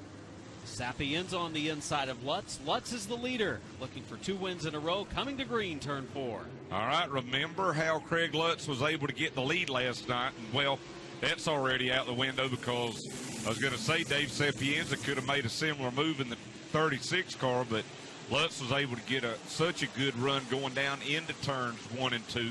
Now Eric Goodale back down the inside of Matt Hirschman. Hirschman had dropped back to about 6th, but by virtue of starting on the outside on this restart, he's been able to get around a couple of cars, including Jimmy Blewett. Now he's going up to the outside of Eric Goodale for 3rd. Yeah, Blewett continues to work forward, though. He started back in 11th with 6 on the restart, up into the top 5 now. We'll see if Hirschman tries to get down at any point, if there's an opening. We actually see Goodale decide to go to the bottom lane, looking for the 2nd spot, Eric Goodale. And right now, Eric Goodale in that 58 really doesn't have much of a choice at him. That outside groove is blocked in. He's having to make the best of it down on the bottom and doing a good job trying to get around Sapienza. But as he does that, he'll look to the inside of Lutz for the lead. This is great racing here, 15 laps into the John Blewett III Memorial.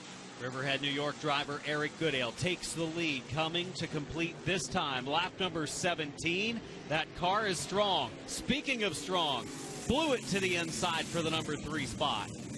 Blewett on the low lane. We look back at our field. Nocella in the 92. Now we go back forward as we see Blewett has been able to make the move on Sapienza. That 21 car has picked up 8 spots since the green flag waved just 18 laps ago. A lot of comers and goers right now.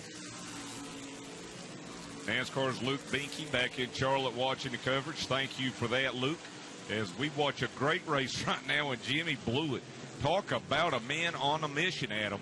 He has worked his way up to 2nd. You wonder maybe if Goodale and Sapienza and Hirschman, some of those guys, Nocella, might be holding back a little bit to have something left at the end. But at least as we are right now, Eric Goodale and Jimmy Blewett looking pretty good. Yellow for the 21, a spin coming off of turn number 4 to bring us out a caution flag with now 19 laps completed.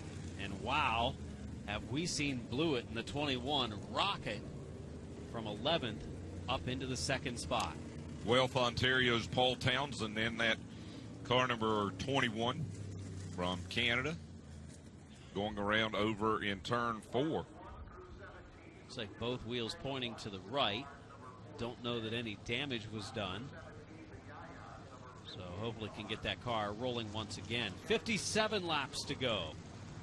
A lot of passing so far. This is an extremely racy event to this point, and that sometimes can be the case in these long races because some drivers are satisfied to sit and ride, not wanting to overuse their equipment this early in the race, burn off the tires, while others, they're ready to get to the front and see how things play out. You know, Jimmy Blewett, although he's only won 6 times in the NASCAR Wheel and Modified Tour, he's won 5 World Series championships here at New Smyrna. 4 of them came when the SK Modifieds raced here, but he's done it once with the Tour Modifieds. His brother, John Blewett III, who we're racing in memory of tonight, a 4-time Turkey Derby winner, former NASCAR Northeast Regional Series champion, former Tour winner at New Hampshire. He was a winner of the Race of Champions, winner of the inaugural North-South Shootout at Concord.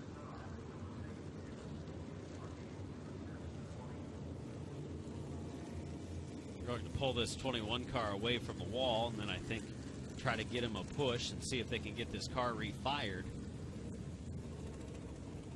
And I think that just goes to show you,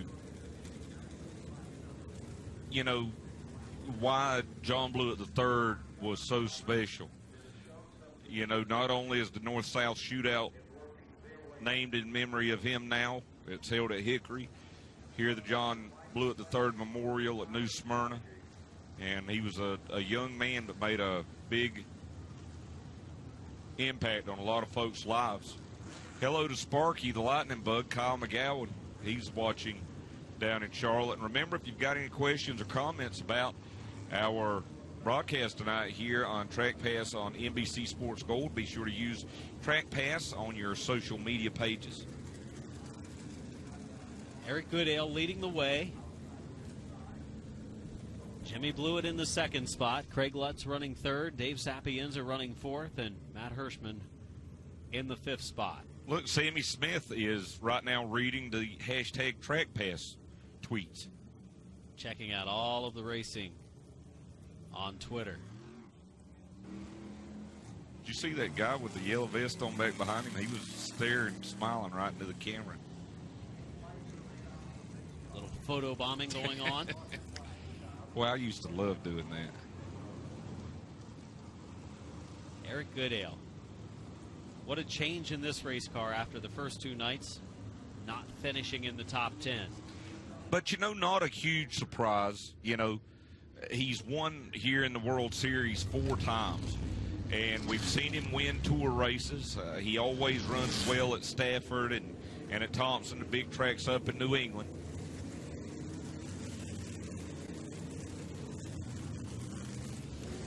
"57 laps from the finish, getting ready for a restart.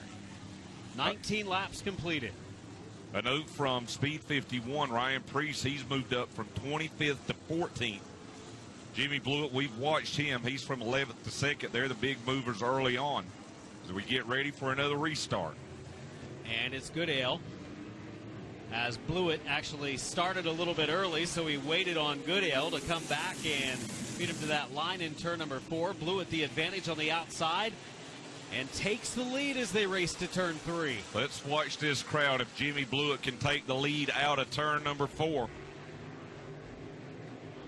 Going to be a lot of excited folks to see Jimmy Blewett try and get this win here in the race named in memory of his brother. And he pulled off the pass, and that car is a rocket ship early. But who is saving tires?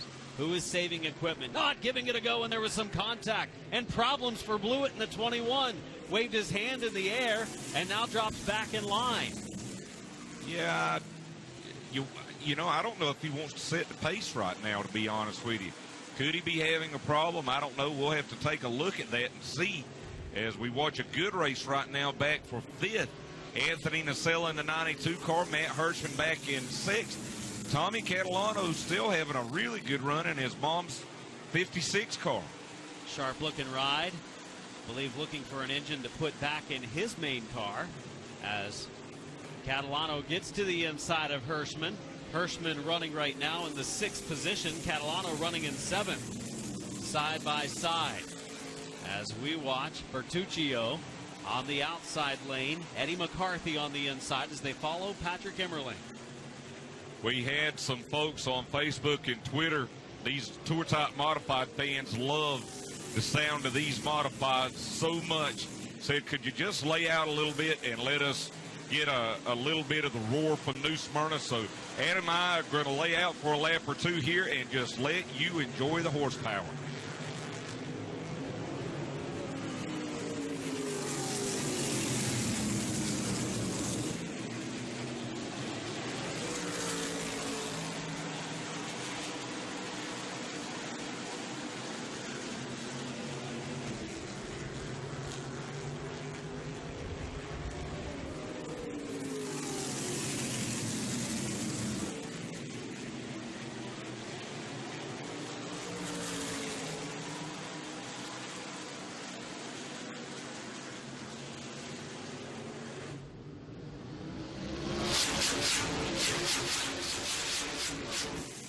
Man, Adam, that's what it's all about right there, boy. Went to the speed shot, sounded like me at McKenna's earlier today. Sounds like my stomach right now, to be quite honest with you. 49 laps to go, and the car on the move as we watched and listened to the sound, the roar of these Tour Type Modifieds. That 56 car on the move, Catalano. Jimmy Blewett back up front now. Eric Goodale in 2nd. And there is Catalano. Tommy Catalano continuing to have a good run. He started 15th. He is up to 3rd now. And, you sit here and you say, man, Matt Hirschman, Craig Lutz, they look kind of out to lunch right now. You got 47 laps to go. Matt Hirschman has won so many big races through conservation and being there at the end. I think those guys are right where they want to be right now. That's exactly right. I think that 60 of Hirschman is right where he wants to be, up in the top 5 in the 5th spot. Plenty of race to go. We watch Emmerling in the 07, Ripkema in the 32, McCarthy in the 22 in the upper left of the screen. As we look in the lower right in the replay, as we see the 21 of Blewett got around Goodale. That was back when he made the pass for the lead. I'm so impressed with Tommy Catalano. You know, last year was his first year of the NASCAR Wheel and Modified Tour. And, you know, he got up front, led some laps at Myrtle Beach, qualified well at South Boston. And I expect that he's going to do pretty good this year in the Tour as he looks up now to the outside of Eric Goodell. Yeah, easy peasy. Catalano might not be looking for an engine for his race car because he's on the move to the front in the Amy Catalano machine and in the second spot and setting his sights on the 21 of Jimmy Blewett. Tommy, a 2017 Race of Champions late model champion. And right now he's tucked right back in behind Jimmy Blewett. Great racing right now in the early going of the John Blewett III Memorial. He's thinking about trying to make a move here. We've seen Tommy Catalano among some of the drivers toward the front of the field and World Series competition, but tonight looking for a huge win. We watch Emmerling in the lower right behind Ripkema, upper left of the screen. Catalano starts his challenge of Blewett. Right now, Ripkema in that 32 car in the lower right box. He's in 8th. Patrick Emmerling's in 9th. You see Craig Lutz there, Anthony Nocella there, and who's leading that pack that's just kind of holding steady right now? The 60 of Matt Hirschman. Yeah, I don't foresee him falling back much further than the 5th position. I think that's a solid spot for him until it's go time. When will that go time be? That will be the question. When to make that move as Blewett in the 21, Catalano in the 56. Our first and second. Goodale slipped back a little bit. Sapienza in 4th. Coming to halfway this time. And I think Tommy Catalano is just about ready to go and take this lead as we watch a battle now back for 11th in the lower right. Jeremy Gerstner, the 2-time SMRS champion down the southeast. He'll get around J.R. Bertuccio. Anthony Cecily in the 16. We saw him pit earlier. Cecily's recovered nicely up to 13th and continuing to work forward. Saw Gerstner in the 17 get by the 22 of McCarthy. There's Ryan Preece making a slow move toward the front. Maybe not as quick as what we expected, but he is in 13th now. No, Jeremy Gerstner in that 17 car. That's an old school type car. They build their own engines, build their own chassis at Phil Stefanelli Racing, and he's worked 17 car up to 10th. Now the battle for the lead up in our... You've been able to see Catalano get to the inside a couple of times. This is the best run he's had so far. Bumping tires a little bit, maybe down in turn number 4. Advantage that time across the line at the conclusion of lap 41 to Jimmy Blewett. What a run for Tommy Catalano. This gives new meaning to taking your mom's car out for a ride, doesn't it? Yeah, this is out for more than just a Sunday spin. I can tell you this, my mom's car didn't go that fast. Catalano having a great run in that car right now is leading the way. Jimmy Blewett up by a car length and a half, heading over to turn 3. Catalano able to close that gap a little bit. It was a good challenge mounted there just a couple of laps ago and now has to kind of regroup to try it again. Clean and green for much of this race.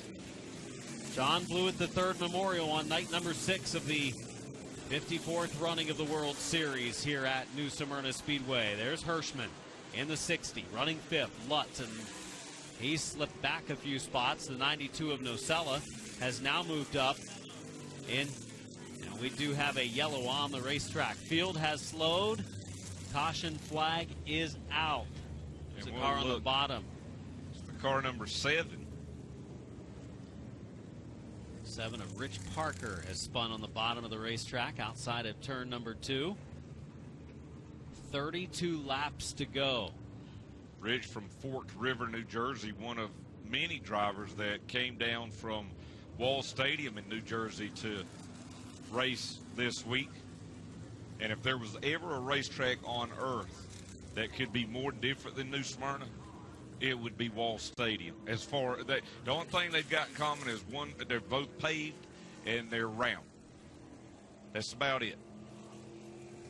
So Parker, fortunately, not hitting anything, pulls away from the scene and sets up a restart with now 32 to go. And now at this time, is it go time for Big Money Matt? I think so. I think they've got to do it. We saw, we saw Tyler Ripkema in that car number 32 work his way up. He had got around Craig Lutz and worked his way into 6th. But I think that Matt Hirschman in 5th, Ripkema, Craig Lutz, I think if those guys have anything, they've got to show it now. How about Ryan Priest? He's worked his way up to 10th. It's been a slow progression toward the front after starting deep in the pack, after pulling the car out of impound to work on the electrical issue. Started on the inside of row 13 in 25th, so 15 spots he's been able to pick up. Some of those spots were relatively easy to pick up as a number of drivers came to pit road on that first yellow flag earlier. And actually, Priest is in 11th. Anthony Nocella, it looks like his transponder's not working. He is in 6th. Let's take you through those top runners right now with 32 laps to go here in the John Blewett III Memorial. Jimmy Blewett is the leader. 56, Tommy Catalano is second. Eric Goodale rides in third. Fourth is Dave Sapienza, and fifth, Matt Hirschman. Sixth is Anthony Nocella. Seventh, the 32 of Tyler Ripkema. Back in eighth, the 46 of Craig Lutz. Ninth is the 17 of Jeremy Gerstner. And 10th, the 07 of Patrick Emmerling. Priest, again, showing that he's in 10th, but he's actually in 11th. As we said, the 92 of Nocella, his transponder just not picking up right now, so he's being handsome. Yeah, he may have missed just a lap. They have got him back to lap 44 in the timing and scoring, so we'll see if he starts picking up again. But the field has doubled up. The pace car lights are out, and it's a 32-lap shootout to the finish. It's about that 35-lap mark that we see on a normal night here at New Smyrna Speedway. Leading the way, Jimmy Blewett, second, Catalano. They're side-by-side for the restart as Eric Goodale and Dave Sapienza make up row number 2 in the car to watch. That 60 of Hirschman finishing second.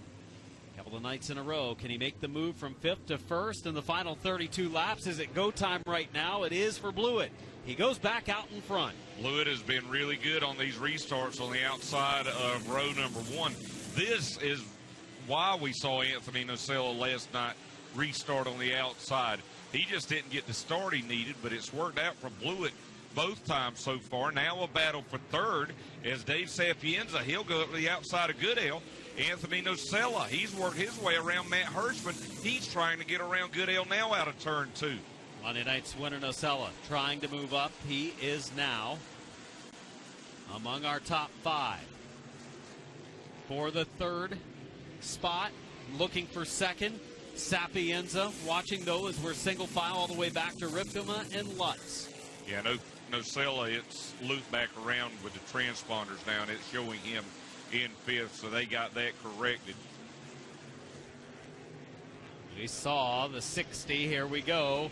Hirschman peeking to the inside of Nocella. Less than 30 to go, though, and he hasn't started his progression forward. In fact, he's lost a spot after the restart to Nocella. I might be wrong, but I wonder if Matt Hirschman might not be just a little bit too far back right now. Now, if you get restarts late, we've seen you can pass 2 or 3 cars, and that could change everything.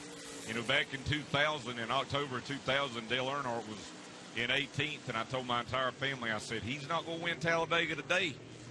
Well, I was wrong about that, and I could be wrong about Matt Hirschman here. Watching as Hirschman runs there, and now the second place battle heats up. Sapienza on the low side of Catalano. Sapienza has a good race car tonight. Yeah, and I think this team, in addition to having a new crew chief, I think they learned a lot from having Bobby Santos III drive this car last year when Dave Sapienza had a broken back. They won a race. They ran really competitive. They ran strong.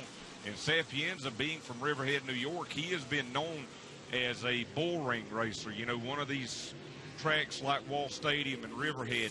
But the car has really performed well on the bigger tracks in recent years, as now we've got a battle for third. Eric Goodale on the inside of Catalano for the number 3 position, racing into 3 and 4. Catalano on his way to the back a little bit here as Goodale makes the move and going to be able to clear him in 1 and 2.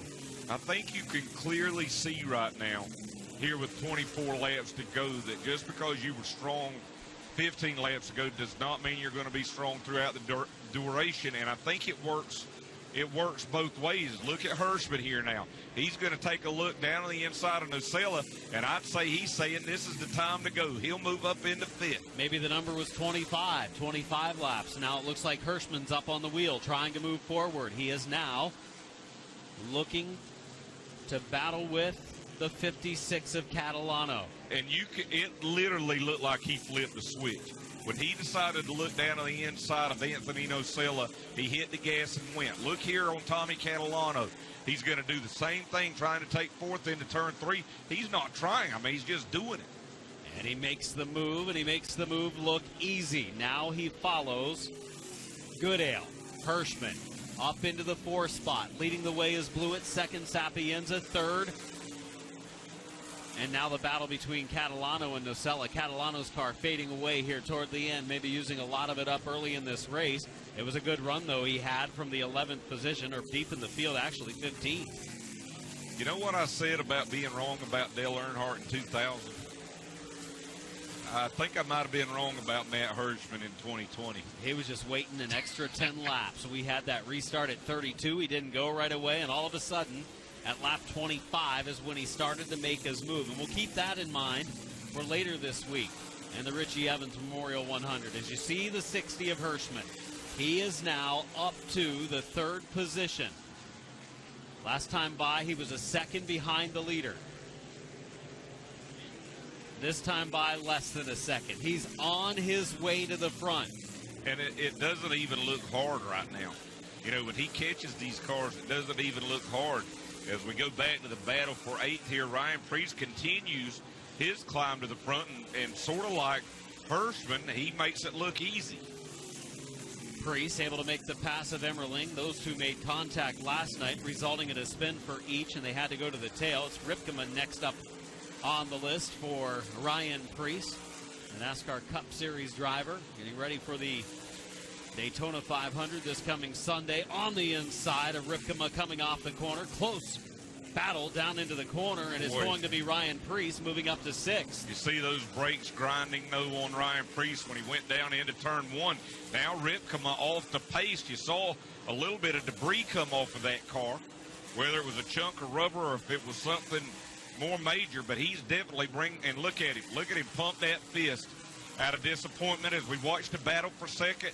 It's not a battle. I mean, Matt Hirschman, what he does in these races by using his brain is just unbelievable.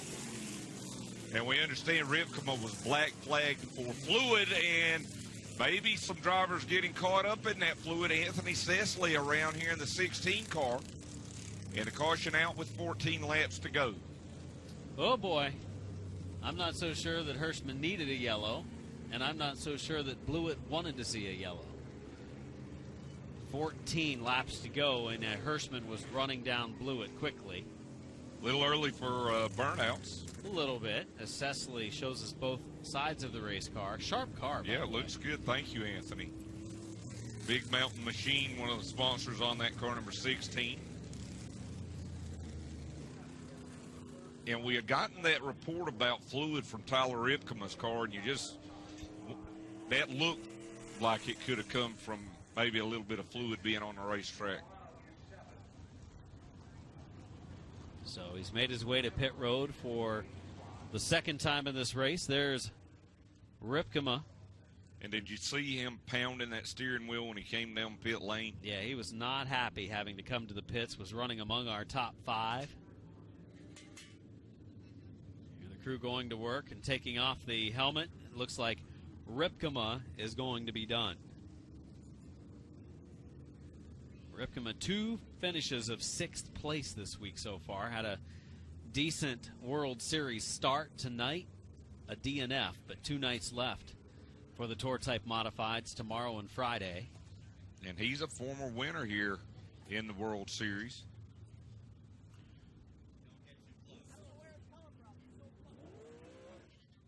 Not happy is Tyler Ripkema. And you overheard one of the crew members say, I don't know where it's coming from. Almost backed over Donald Trump there. Don't do that, please. 14 laps to go. Field of nearly 30 Tour-type modified started tonight in the John Blewett III Memorial. Ryan Priest. And there's the fluid from it. Yep. That's definitely not a good thing. Looks pretty slick. Ripkema leaving plenty of fluid as now we get ready for a restart. The leader's the 21 of Jimmy Blewett. 60 of Hirschman was on the move over the last 10 laps. Sapienza restarts third. Nocella restarts fourth. 58 of Goodale, and look who's in sixth. Ryan Priest. Yep, and he's up on the outside, which is the preferred groove for most of this week on the restarts. Green is out. A lot of slip sliding around there on that restart when these drivers punch the gas. Nocella, he's actually going to get around Hirschman for second.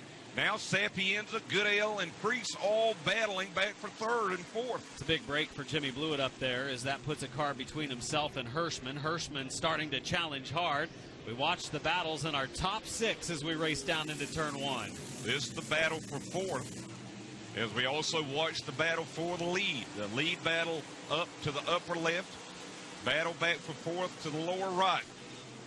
Here comes Nocella down on the inside. Nocella makes the move, but that allows Hirschman to get to the outside. So if Nocella can't pass Blewett, he's going to lose his spot to Hirschman. But right now he's pulling forward. Blewett with two strong challengers, and contact occurs. He's able to save it. Blewett still leads, 11 to go.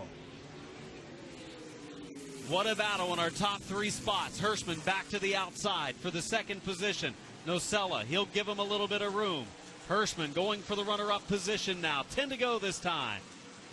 Jimmy Blewett is going to have to make that 21 car awful wide over these final 10 laps to hold off Anthony Nocella and Matt Hirschman. Hirschman, thought about looking in the middle. He knew there wasn't enough room there. As Nocella get to the inside, and he slides up again, but no contact. The way they're using the whole track, we may end up seeing three wide for this victory. 9 to go. Nocella on the inside. He was the winner on Monday night. Right now, he pulls forward by inches ahead of Blewett. Blewett losing the lead, coming to 8 to go. Hirschman trying to come along. Hirschman thought about it. He pounds the bumper of Anthony Nocella. I don't think he meant to do that. I think Nocella had to check up there in the middle of the corner in turns 3 and 4. And Hirschman got into the back of him and might have knocked a few caps off of his teeth as hard as he hit him there. These Tour-type modifieds, as always, putting on an awesome show here at the World Series. Nocella leads with 7 to go, but Hirschman's ready to make another challenge. He's finished second both nights so far this week. He wants a win tonight.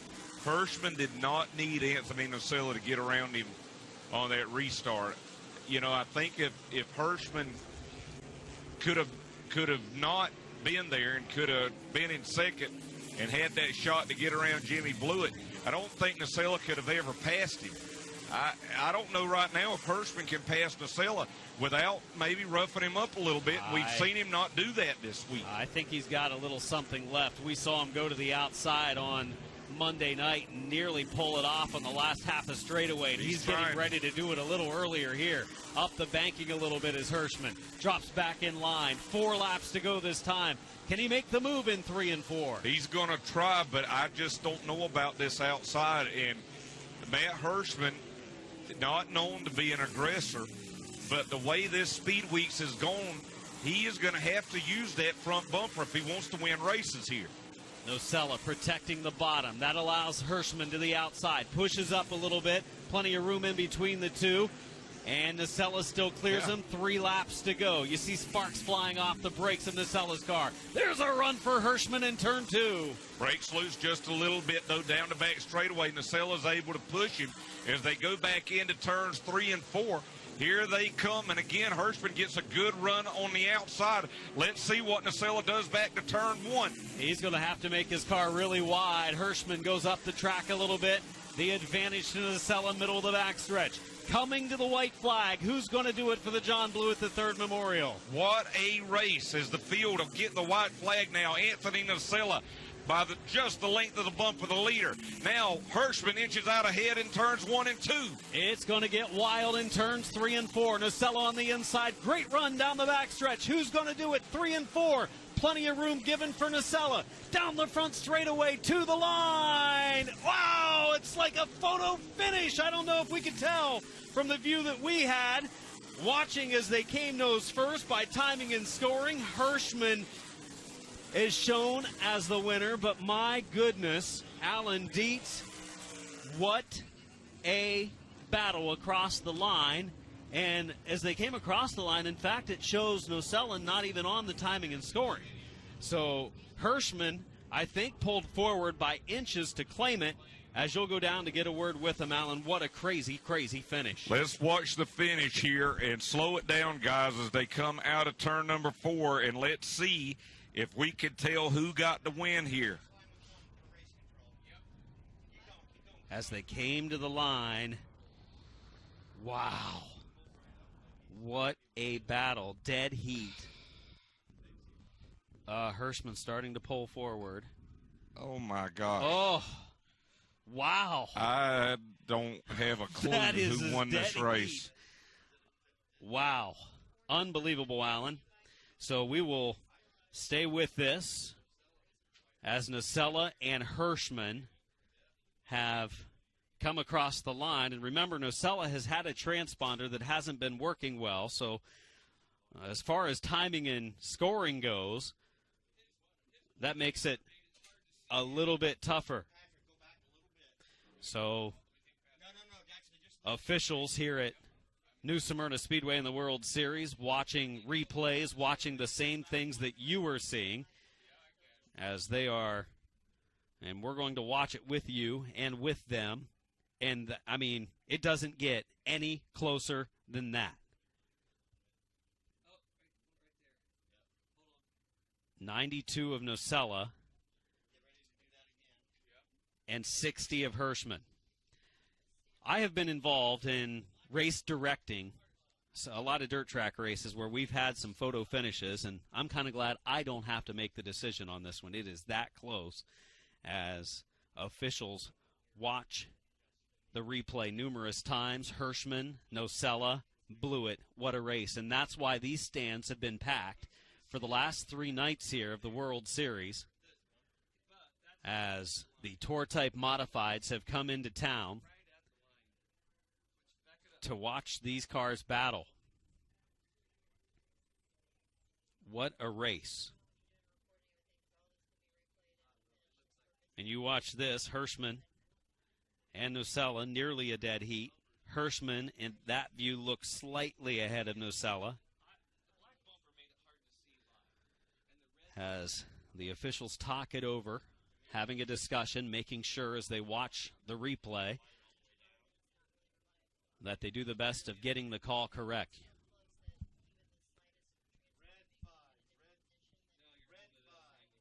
So you have seen a great battle here tonight on Track Pass on NBC Sports Gold. A lot of drama this week, and one of the closest finishes that one can imagine having. Jimmy Blewett was so good in this race, coming from 11th back up into 2nd. As they're bringing in some extra eyes to take a look at it. So still discussing things. And Alan Dietz waits for us down in the pit area, or down on the front straightaway, to talk to who may be the eventual winner, but they are bringing in some extra eyes and getting some secondary opinions from the scorers. So back it up one frame. Leave that there. Yep. Okay. Now see the line. Okay. Go. As we're listening in as they watch it.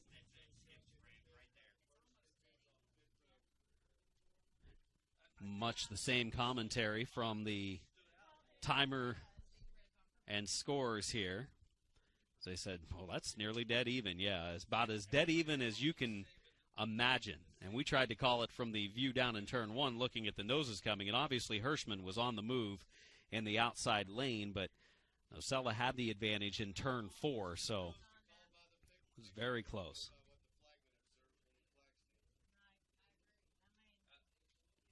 Almost too close to call by looking at video.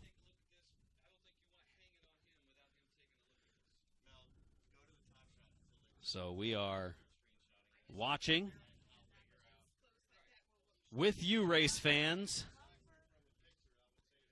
And I'm sure many folks out there have their opinion on who won it. As we take a look at our above angle.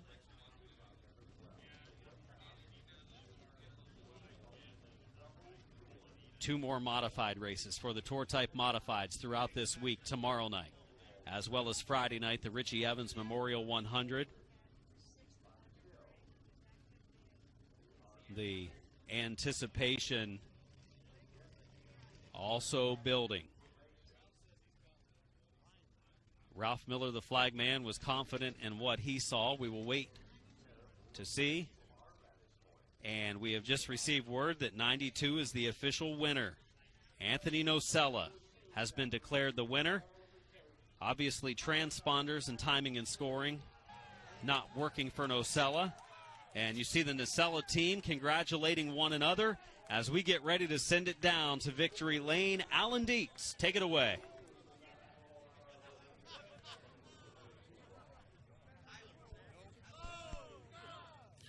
All right, we're here with Anthony Nocella, and before I came down to the racetrack, I looked at it, and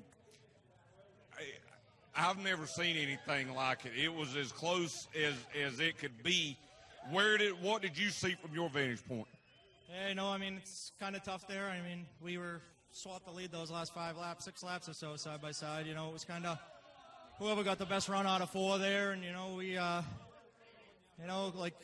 I definitely could have, going in there, I'm on the bottom, I could use them up and run them up some and, easily probably win it, kind of like how we sort of lost the race here last night. And, it's kind of, I grew up, running midgets and stuff like that you can't bang in. And, Matt runs me clean for the most part all the time when he can. And, he ran me clean the whole rest of the race before that. So it's, I really don't like to win races that way. And, I figured I'll give him my best shot there on the bottom. I found a little something down there when my car was working, and we were able to get just enough grip up off the bottom there, and just beat them to the line. It was tough from where I was sitting. All you see is the bumper side by side.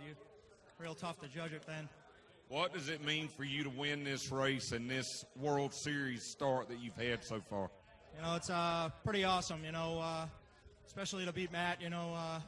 Everywhere we go, anytime we show up and he's there, he's a car to win, and we know we're going to have to beat him for the win, especially here, especially in these long-distance races. He's probably the best I've seen at saving tires in these races, and, I kind of stay right to his bumper there at the whole beginning of the race and save as much as I could, and, we were able to, I think he had a little quicker car, but we were able to get a little jump. We got the fortunate line on that last restart and got out front there of him, and, we were able to hold it around the bottom, and he was definitely quicker, and that's why I felt like I should race him clean there at the end, because he could have easily got to my bumper and knocked me up the track. So all in all, pretty good run and pretty amazing win.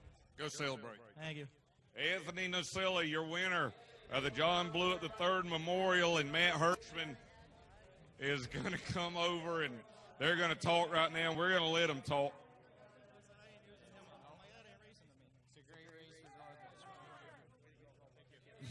Matt, I have seen a lot of races in my life, and I don't know if I've ever seen one that close, and for that matter, that clean. Describe the disappointment. I'm not really disappointed. That was a great race. New Smyrna Speedway.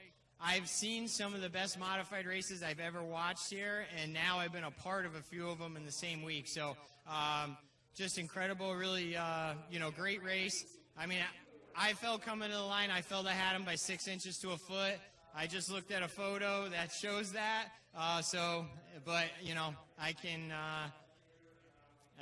can plead my case, but at this point it doesn't look like it's going to matter. So I felt I beat him, but you don't take anything away from that finish.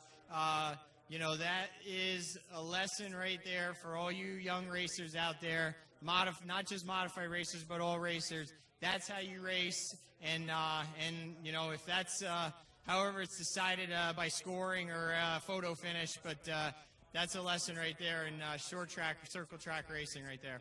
Well, for what it's worth, you were part of something that everybody here tonight and the folks watching at home will never forget. Thank you. It's an honor. Matt Hirschman will come home as the runner-up here in the John Blewett III Memorial, and we'll come back now to our third-place finisher, Jimmy Blewett. And Jimmy, I know you wanted to win this race, but how much would John have loved to finish at that race there tonight? That was John's fashion right there. You know, those guys put on a heck of a run there at the end. You know, I had to use a little bit of my car up, you know, starting in the back, getting to the front there. But, you know, I wanted to stay in front of Matt and them guys and kind of pace myself out front, you know, and kind of control the race. You know, Tommy and the guys gave me a great car tonight. Joe, the thing was just on rails. Just like I said, had used just a little too much up, a little early on, but I'll take a third-place finish in the car in one piece. You know, we've, like you guys already know, this week has been a disaster for our whole entire team. But you know what?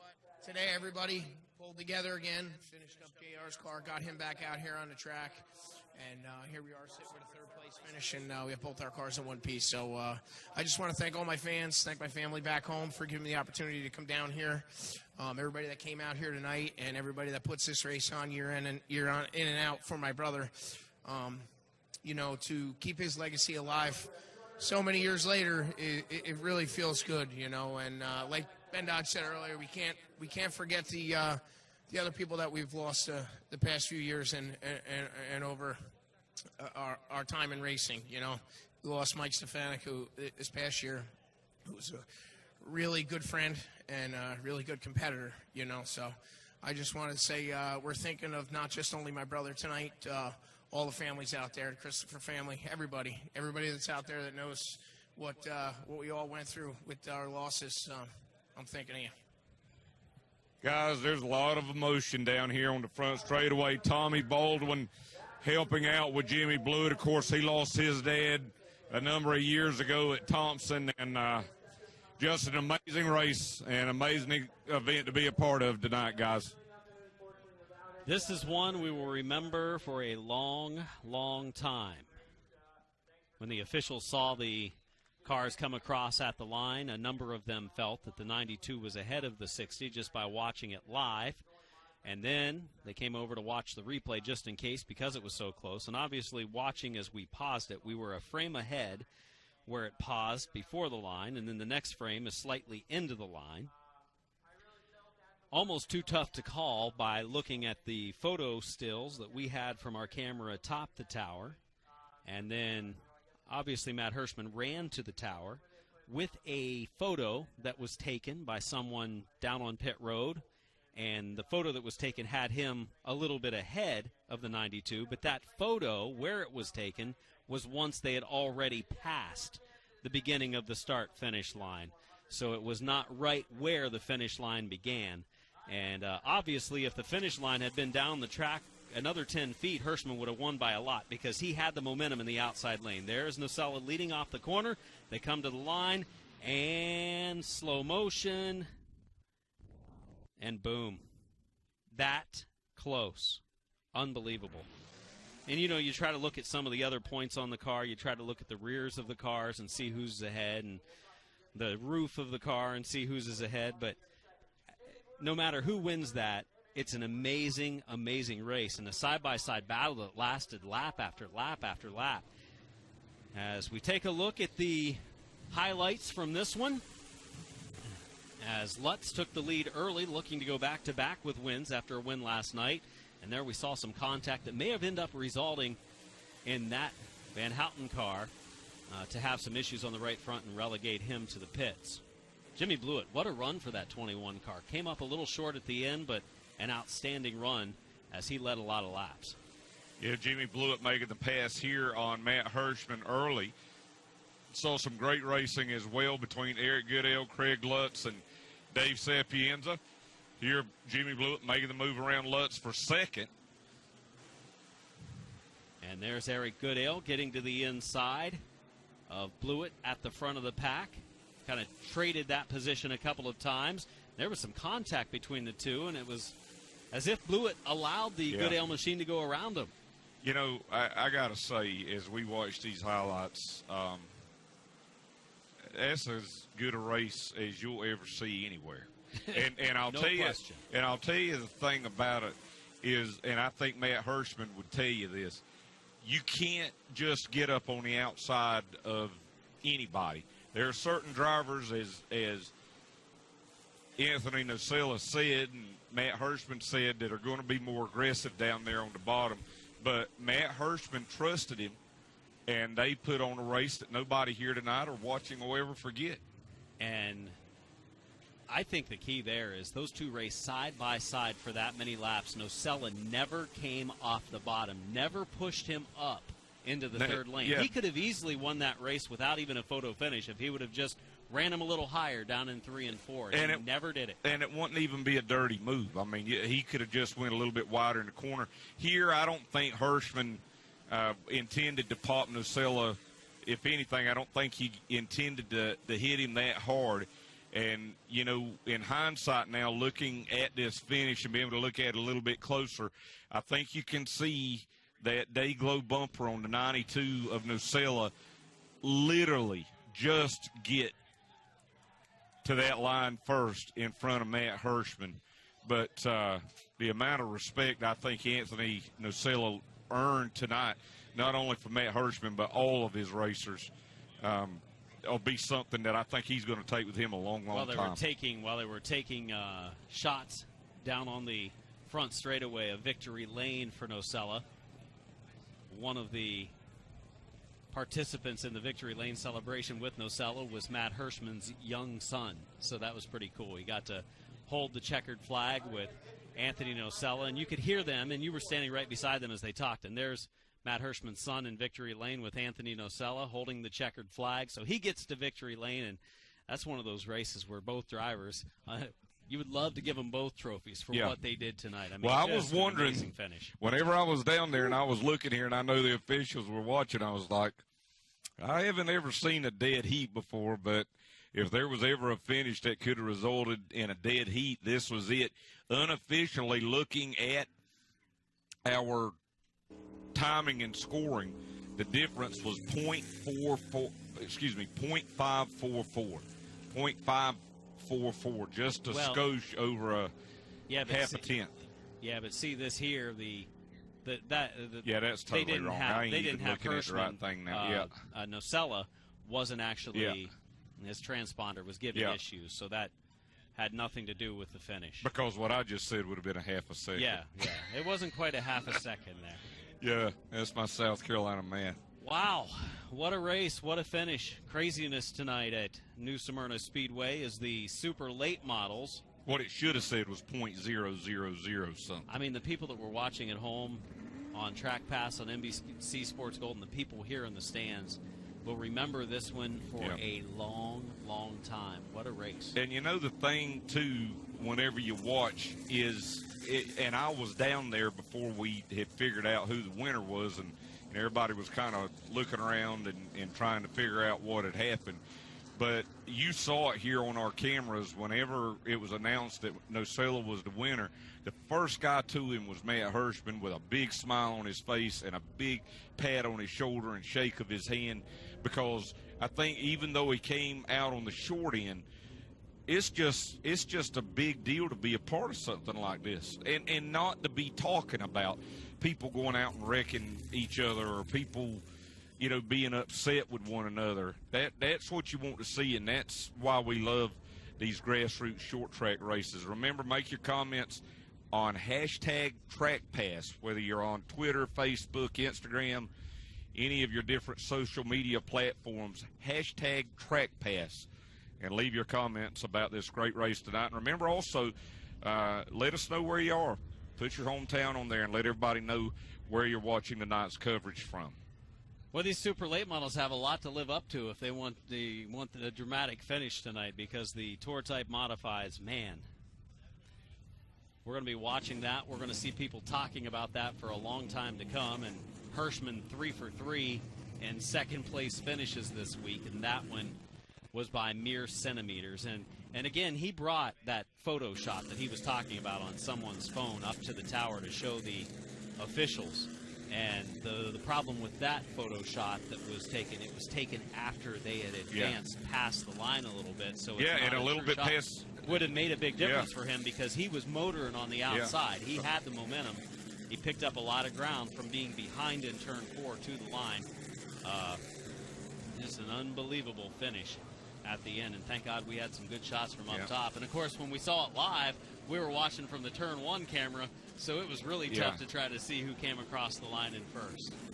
Our final event of the night will be for the super late models. They're going to go for 35 laps tonight.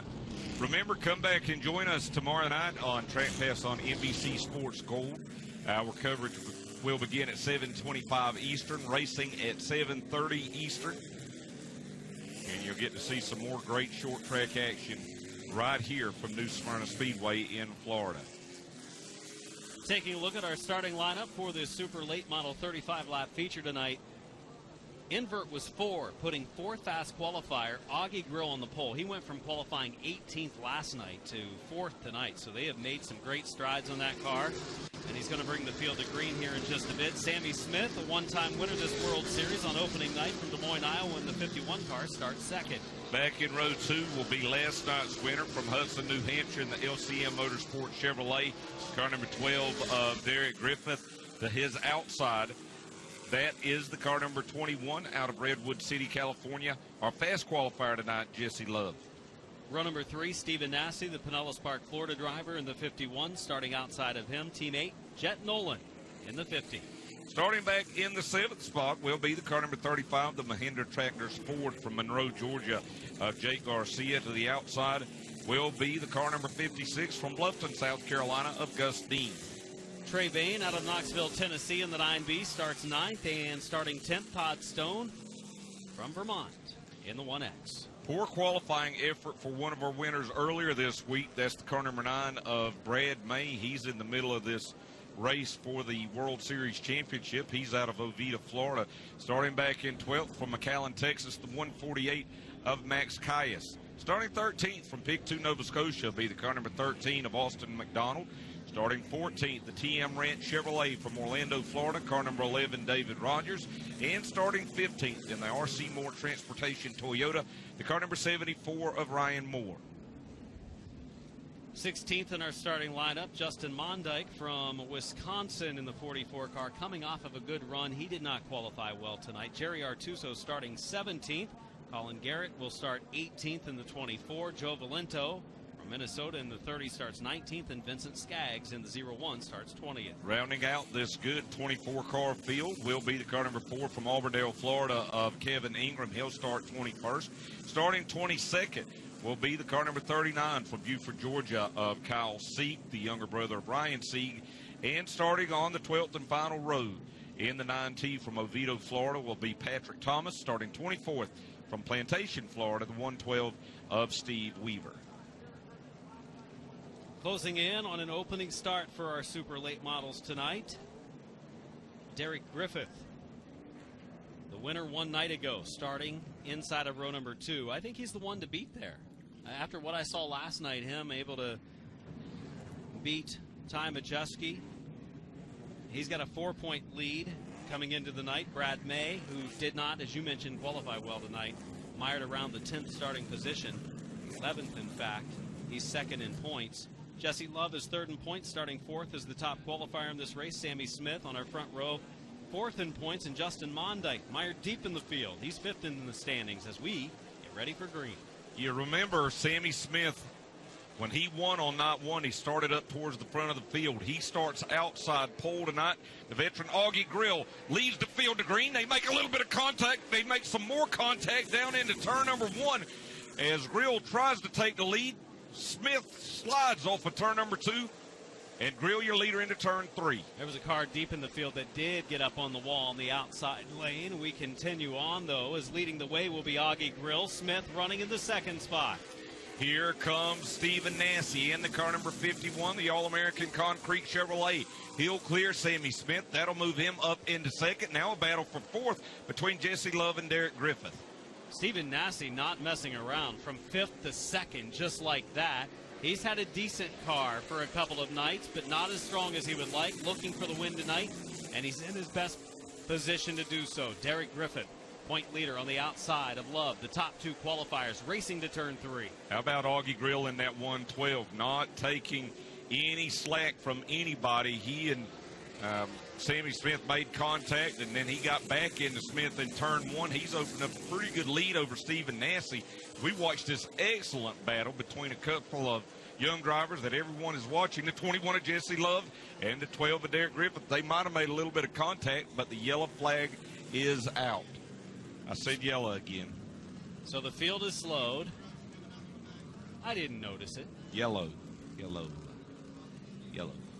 Jet Nolan in the 50. Look at all those donut marks on the driver's side as it's the 112 of Weaver who had spun. We saw the 11 of Weaver spinning in the pro lates earlier tonight to bring out an early yellow. Steve the Dream Weaver in the 112 car going around.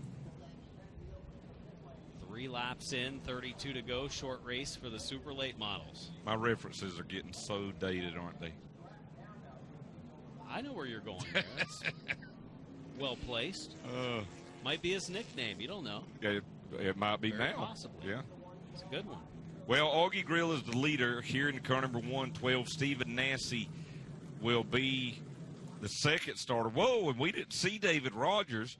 And but there was the cause of our yellow. And looks like he knocked the barrel down. Luckily, the red truck was not there to stop it tonight. Water still pouring out of the barrel. You thirsty? Not for that water. As David Rogers, pretty hard hit it looks like on this car. As this is his second car this week. He had the primary car for what he was planning to run during the World Series opening night, and on the first lap, a car got turned sideways, hit him in the right rear, and it shoved him into the wall without knowing anything was about to hit him. And he's got it refired here. But his helmet is off, so you would think that this will be the end of the night for David Rogers, former World Series champion, multi-time New Smyrna Speedway champion. Rogers pulls away. The damage maybe not quite as bad as what we thought, but bad enough. A year ago, Bubba Pollard was behind the wheel of these race cars for this team and filling in for David Rogers, who was battling cancer. It's just great to see David back behind the wheel this year and got back into action at the Snowball Derby. Made the start, which was now the most starts in Snowball Derby history. Yep, broke Red Farmer's record of starts there at the Snowball Derby. So with 3 laps completed, Augie Grill is the leader. Stephen Nassy in second. Sammy Smith rides third. Jesse Love in fourth. And Derek Griffith, last night's winner, is fifth. Jet Nolan is in sixth. Jake Garcia is seventh. Gus Dean in eighth. Todd Stone in ninth. And Trey Bain in 10th as David Rogers climbs out of the car number 11. Now, remember, we'll be back here tomorrow night on Track Pass on NBC Sports Gold. As I said earlier, our coverage is going to start at 7:25 Eastern Time.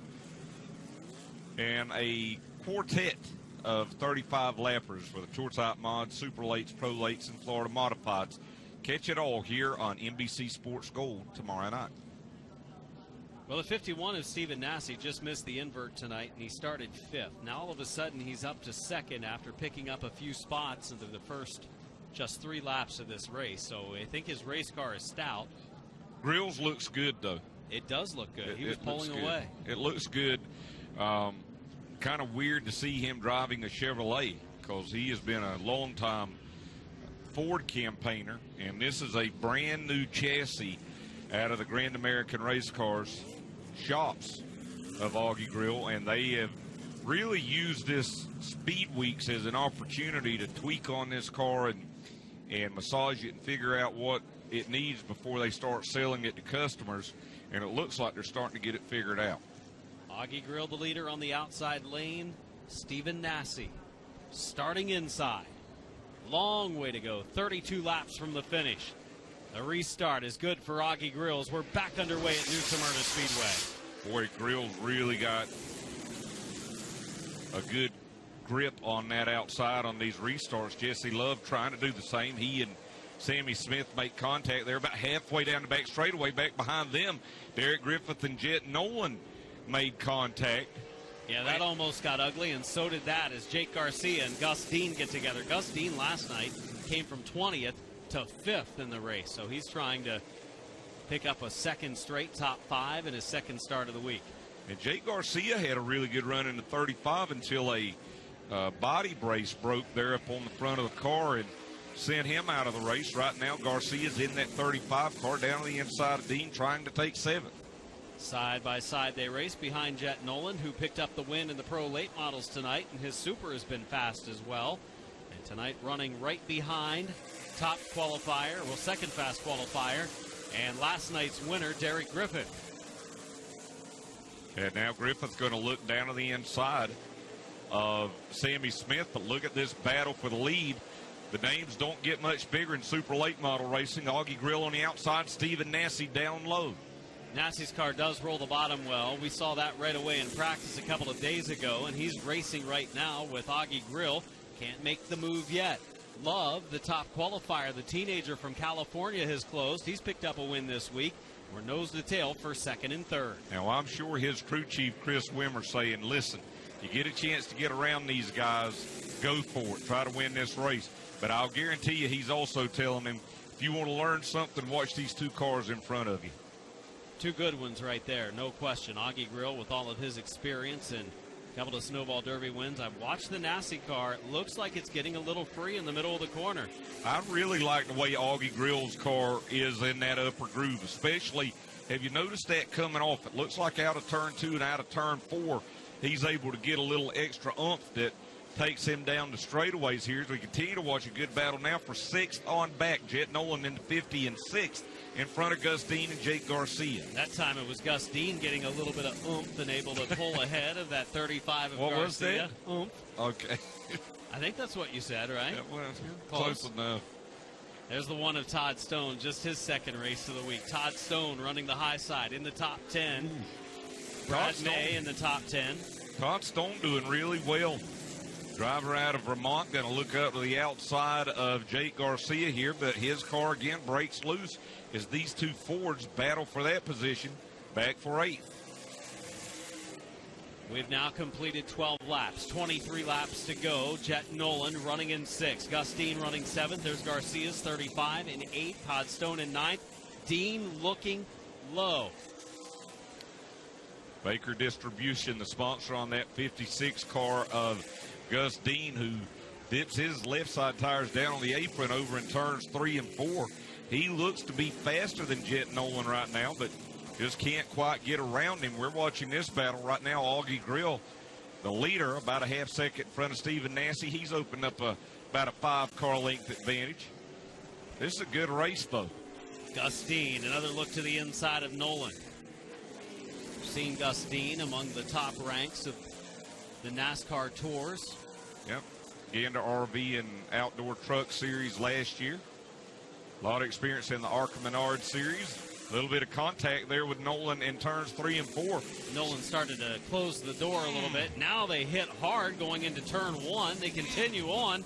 Nolan down the track. Here comes Jake Garcia to the inside. What number is that 50 car now with the donuts on it? 0005000. He's got a lot on the left side of that race car. That means drivers are able to turn up underneath them.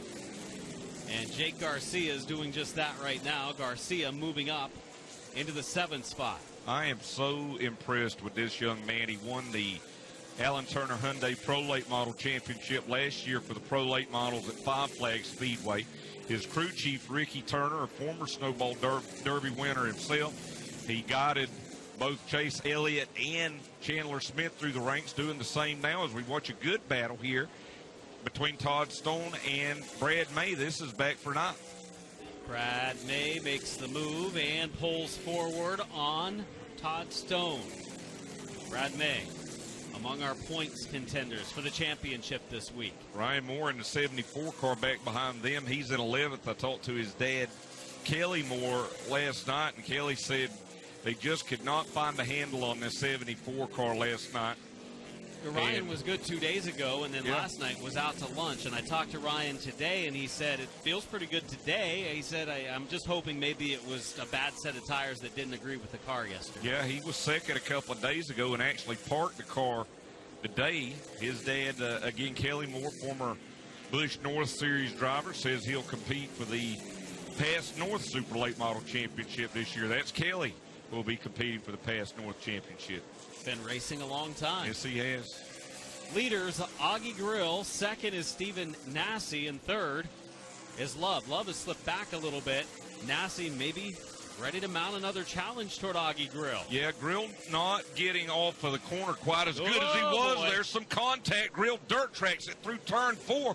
Stephen Nasse going to take the lead. He's a little nasty into turn 1 as we watch the battle now for second. And look at Derek Griffith. He's caught those guys now. Augie Grill was sideways, about to spin for a long time. And this is bad timing because Augie Grill had just been passed, and now we get a yellow flag. Might want to keep an eye on that 112. I don't think he's very happy with Stephen Nasse now. And here's Augie Grill pulling up beside Stephen Nasse. Nasse had just looked to the inside of Grill going into turn 3. He didn't run up the banking to hit Augie Grill, but he wasn't very far in either when the two made contact. And, you know, we had talked about it. The rear end on that 112 car had been kicking out a little bit more the last couple of laps. That didn't take a whole lot. I don't know how he saved it. He just put his foot in the gas and prayed, and it worked out for him. Augie Grill was leading, and here we go. This is what happens. Stephen Nasse gets a good run coming off of turn 2. He'll look to the inside going into turn 3. Grill closes the door, but again, Nasse's not very far in there. That's racing. Didn't go, yeah, I'm sorry, racing that's deal. racing. Yeah. You know, Nasse was right down on the bottom. If you look at the yellow line there, he did not move up. And Grill looked like he came down on him just a little bit. And we've got the confirmation from the NASCAR officials that the 51 of Stephen Nasse is the leader because they did complete a lap with him out front. Yeah, he didn't run up the track and hit Augie. He was just looking inside. And he only got there because Augie actually was sideways coming off of 2, and he lost a lot of ground on the back straightaway. We're losing moon as the week goes on, by the way. We had a full moon on Sunday night. Sunday, yeah. And since then, we have lost a little bit each night as we get ready for a restart. This could be entertaining. Yeah, I don't think Augie Grill is going to feel too bad about restarting on the inside here. Stephen Nasse, Augie Grill, Jesse Love, Derek Griffith, and Sammy Smith to top 5. Nasse gets a good restart. Whoa, and some contact now between Grill and Derek Griffith, who's trying to work up to his outside. And Grill almost got there to this. make some contact. We go down to turn 3. Nasse leads. Augie Grill is there. Yellow flag waving. Field will slow. And we have a spin of Stags in the 01 car that brings out our yellow. Vincent, don't call me Ricky, Stags. Whew. Do you think heating up a little bit? Do you think Augie Grill was trying to get to that bumper just a little bit? I think in 1 and 2 he almost got there, and then down in 3 and 4. It was a good restart for Nasse, but again, maybe it takes him a lap or 2 to get up to speed, and that's going to give Augie Grill a chance to get to him. And if he gets to him, he might move him over and try to make the pass. You know, one thing that we've seen this week is it seems like Stephen Nasse's car is better the longer a run goes on. Augie Grill was obviously better at the beginning of this run, so it may actually work out for him, Grill, for these tires to cool off a little bit. This is where he and Derek Griffith make contact into turn 1, but look at this, right up under that bumper there he goes. And then, of course, was nose to tail in 3 and 4 as the yellow was waving. Here's another look at it. And that contact between 2nd and 3rd as Augie Grill and Derek Griffith got together, and it knocked that right rear over onto the tire. So for Augie Grill, hopefully it's not something that causes him any issues. Yeah, and a little bit of a fender, maybe a fender issue there on the left front for Derek Griffith. Let's take you through the top 10 here with 13 laps to go. Stephen Nasse is the leader. Augie Grill back in 2nd. Jesse Love 3rd. Derek Griffith rides 4th. Sammy Smith in 5th. Gus Dean is 6th. Jake Garcia in 7th. 8th is Jet Nolan. 9th, Brad May. And 10th, the 1X of Todd Stone. Field is doubled up. The pace car lights are out. Still a pretty good amount of fans here already, as they are remaining for the rest of this 35-lap feature. 13 to go. Stephen Nassie's the leader in the 51. Augie Grill in the 112 is second. Love is third. Griffith is fourth. And then Smith and Dean in row number 3. Man, a great group of drivers just in all of these divisions when we watch here at the World Series in 2020. Grill gets a better restart this time, it looks like. He might have backfired just a little bit, though, whenever he shifted gears. Saw a little bit of a pop there out of the exhaust. Griffith will work to his outside and take second. And that's a big break for Stephen Nassie, who did get a good restart. You know, he waited a little bit longer there, and I think it mistimed the restart for Augie Grill. Gus Dean looking for the 4th spot. I don't know if it's a break if Derek Griffith gets up there here just a little bit. Jesse Love had a look down the inside for 4th. A lot of good, hard racing here. Gus Dean continues to be on the move just to the left of our screen as you watch the 35 of Garcia and the 1 of Stone going at it side by side. For third as Gus Dean makes the move on Augie Grill. Gus Dean has got to qualify better. He qualified 8th tonight, which is better than what he qualified last night. But he's just running out of time here. There'll be 10 laps to go this time, and he gets in the Grill a little bit out of turn 4 and eases the veteran up the racetrack. Augie Grill up the track, still side by side, down in 1 and 2. Down to the final 10 laps of this race. Nassie leads. This is the battle for 3rd, 4th, and 5th. Good race right now as Augie Grill's car just going away a little bit. Rear end wants to sweep out. He got awful close to that wall out of turn 4s. Again, Dean will look to his inside in turns 1 and 2. Augie Grill puts it up in like 2.5 lanes and actually got a pretty good run through 1 and 2. Bobble by Gus Dean allows Love to the inside. Smith will try to follow. Well, he was aided in that bobble just a little bit because Jesse Love, they made a little bit of contact over in turn 2. But that's allowed Love to look back down the inside. Great race right now.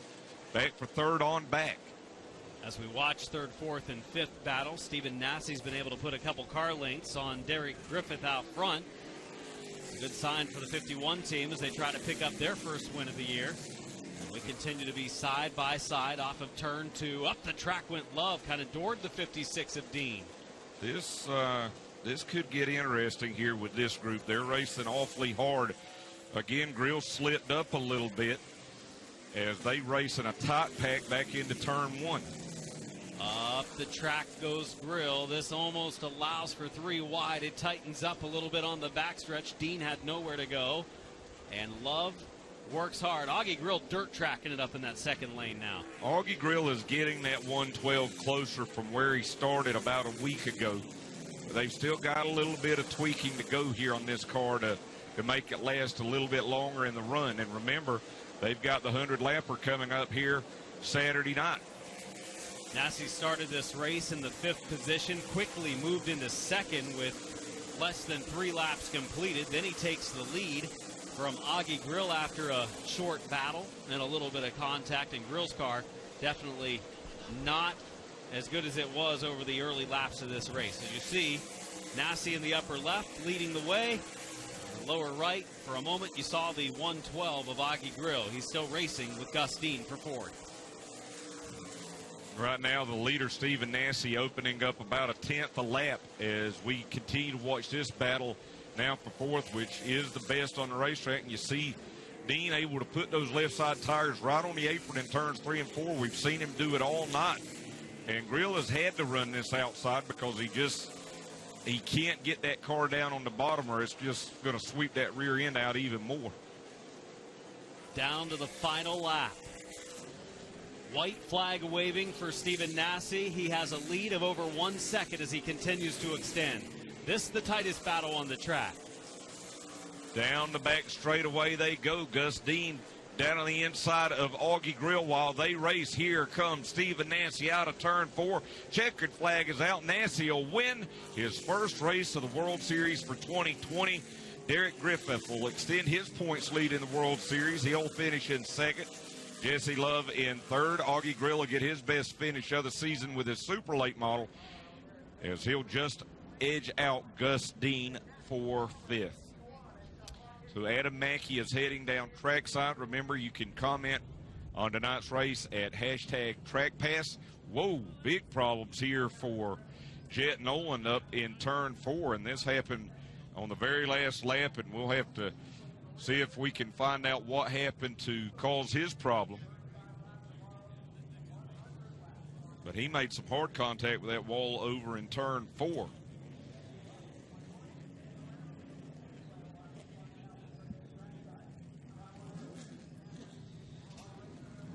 Remember, more action here tomorrow night. 4 35 lappers for the pros, supers, tour type modifieds, and Florida modifieds. All starting again with our coverage at 7:25 Eastern. So record those duels on network TV and enjoy some live short track racing with us here tomorrow night. Stephen Nassy in victory lane, and so is Adam Mackey.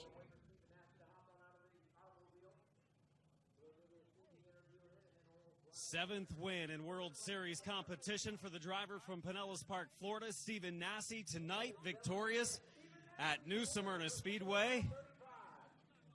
Nassy, a great run here tonight, his third start of the week. And Stephen, the car was really good. The first 3 laps of the race, you moved from 5th to 2nd. Some really fast super late models up there. What made the difference tonight?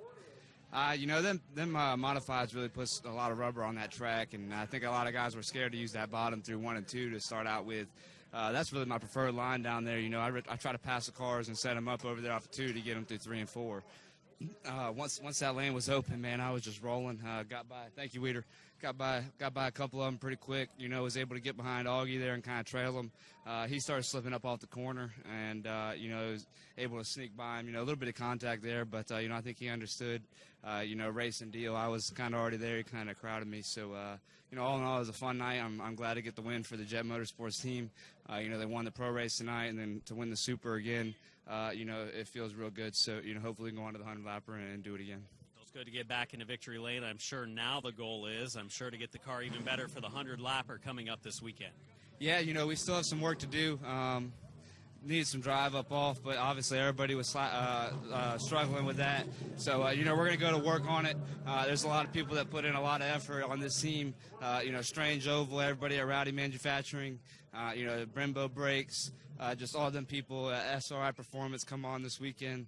Just a lot of people that put in the effort, and I couldn't do it without them.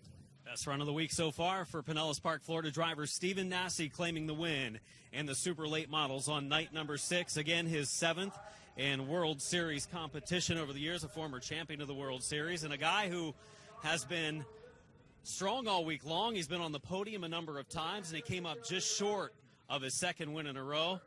The 51 car was fast tonight. You had a chance late, and he started to pull away. Car just not quite what it was a night ago. Yeah, we got banged up a little bit, and coming up through, we started 3rd, and I kind of got run out, run up way high over there in turn 4, trying to get by someone on the outside, and after that, I kind of just, lost some momentum. So hard to pass in 35 laps. Everyone's on the money. If that yellow didn't come out, I probably would have finished 4th. So, but we had a good car. Just circumstances kind of bit us. He was hooked up tonight. Once he got ahead of me, there was no catching him. If we had a restart, we could have raced, but he was good, and I want to thank my crew. It's like I think my 4th time on the up here on the podium and 2nd for the week, but we've had a good week so far. I'm real happy with this car, and we've had my birthday was this week, and we just had a killer week. So I'm real happy. It's kind of sad, not sad, but we're a little bummed out for a second. I think we had a real good car. Just I'll take it. Derek Griffith, 2nd place run for DG12 tonight here at New Smyrna Speedway. The 3rd place competitor, Jesse Love, talking with a couple members of the media. He's been a popular driver this week as Love gets the 3rd spot tonight. Jesse, great run tonight. A little bit of contact here and there. It was kind of a wild battle there at times, but another podium finish. Learning a little bit more about super late model racing. What do you think? Yeah, definitely. I think that every race I go, I learn a lot more. Last night, running with Majeski and Nassie, guys like that, and Derek, I learned a lot. Just thinking to myself in Riel last night, how much I've learned. And same thing tonight. I feel like I was able to race a lot closer, a lot harder with a lot of guys. And I think at the end of the day, you know, these Christopher Motorsports guys, they gave me a really great car. And I think we had the car to beat there at the end. I think we're the fastest guy on the racetrack, but just need a little bit more luck, and I think we can get that tomorrow. So we've been the car to beat, and I think with a little bit more luck on our side, we'll be in victory lane again. Have you noticed the competition getting better and better as the week goes on with some of the guys that are joining the super late models? Yeah, definitely. Obviously, with Ty showing up last night, he's obviously really, you know, one of the best super late model drivers in the country. And same goes with Steven, and you know, Derek's, you know, he's really been really great this week. So, you know, I just got to keep learning on my side, and hopefully tomorrow we'll get a little bit more luck and be in victory lane. Third place finisher, another podium run for Jesse Love in the 21. Thanks a lot, Adam. And there you see Stephen Nassie down in victory lane after his first win of the 2020 World Series. Tomorrow night's coverage here begins at 7:25 Eastern Time on TrackPass on NBC Sports Gold. And you see there 4 35 lappers for the Tour Type Modifieds, Super Late Models, Pro Late Models, and Florida Modifieds. Make your plans to be right back here with us on NBC Sports Gold tomorrow night. Stephen Nassie, the winner, over Derek Griffith, Jesse Love, Augie Grill, and Gus Dean. Sammy Smith will finish in 6th over Jake Garcia, Brad May, Todd Stone, and Justin Mondike. A wild night again here at Five Flags. Five Flags. I'm getting a little loopy. At New Smyrna Speedway, Jet Nolan taking the win in the first event of the night in the Pro Late Models over Jamie Skinner. Big win for Bill Burba in the Florida Modified Division, his first of the World Series.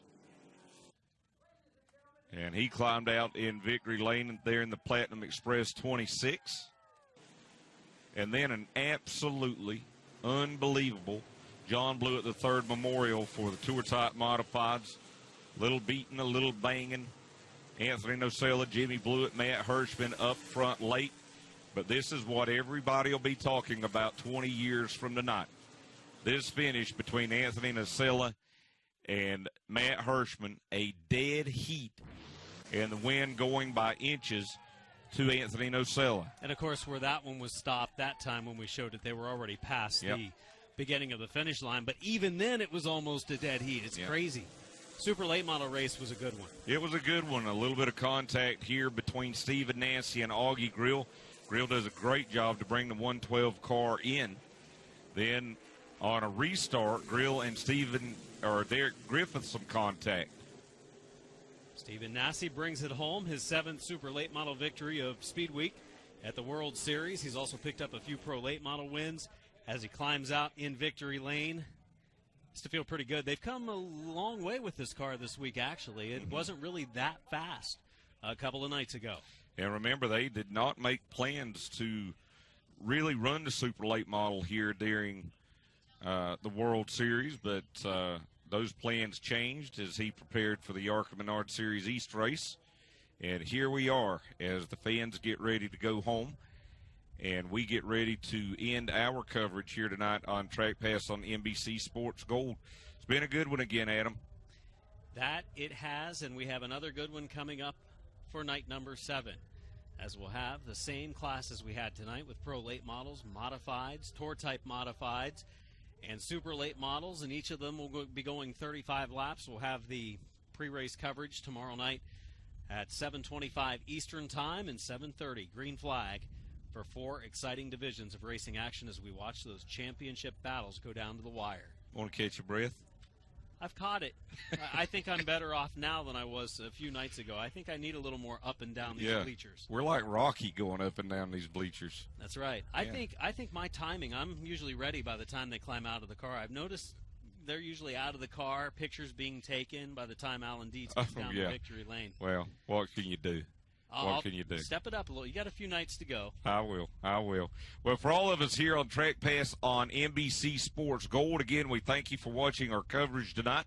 And remember, we'll be back here at 7:25 Eastern Time tomorrow night.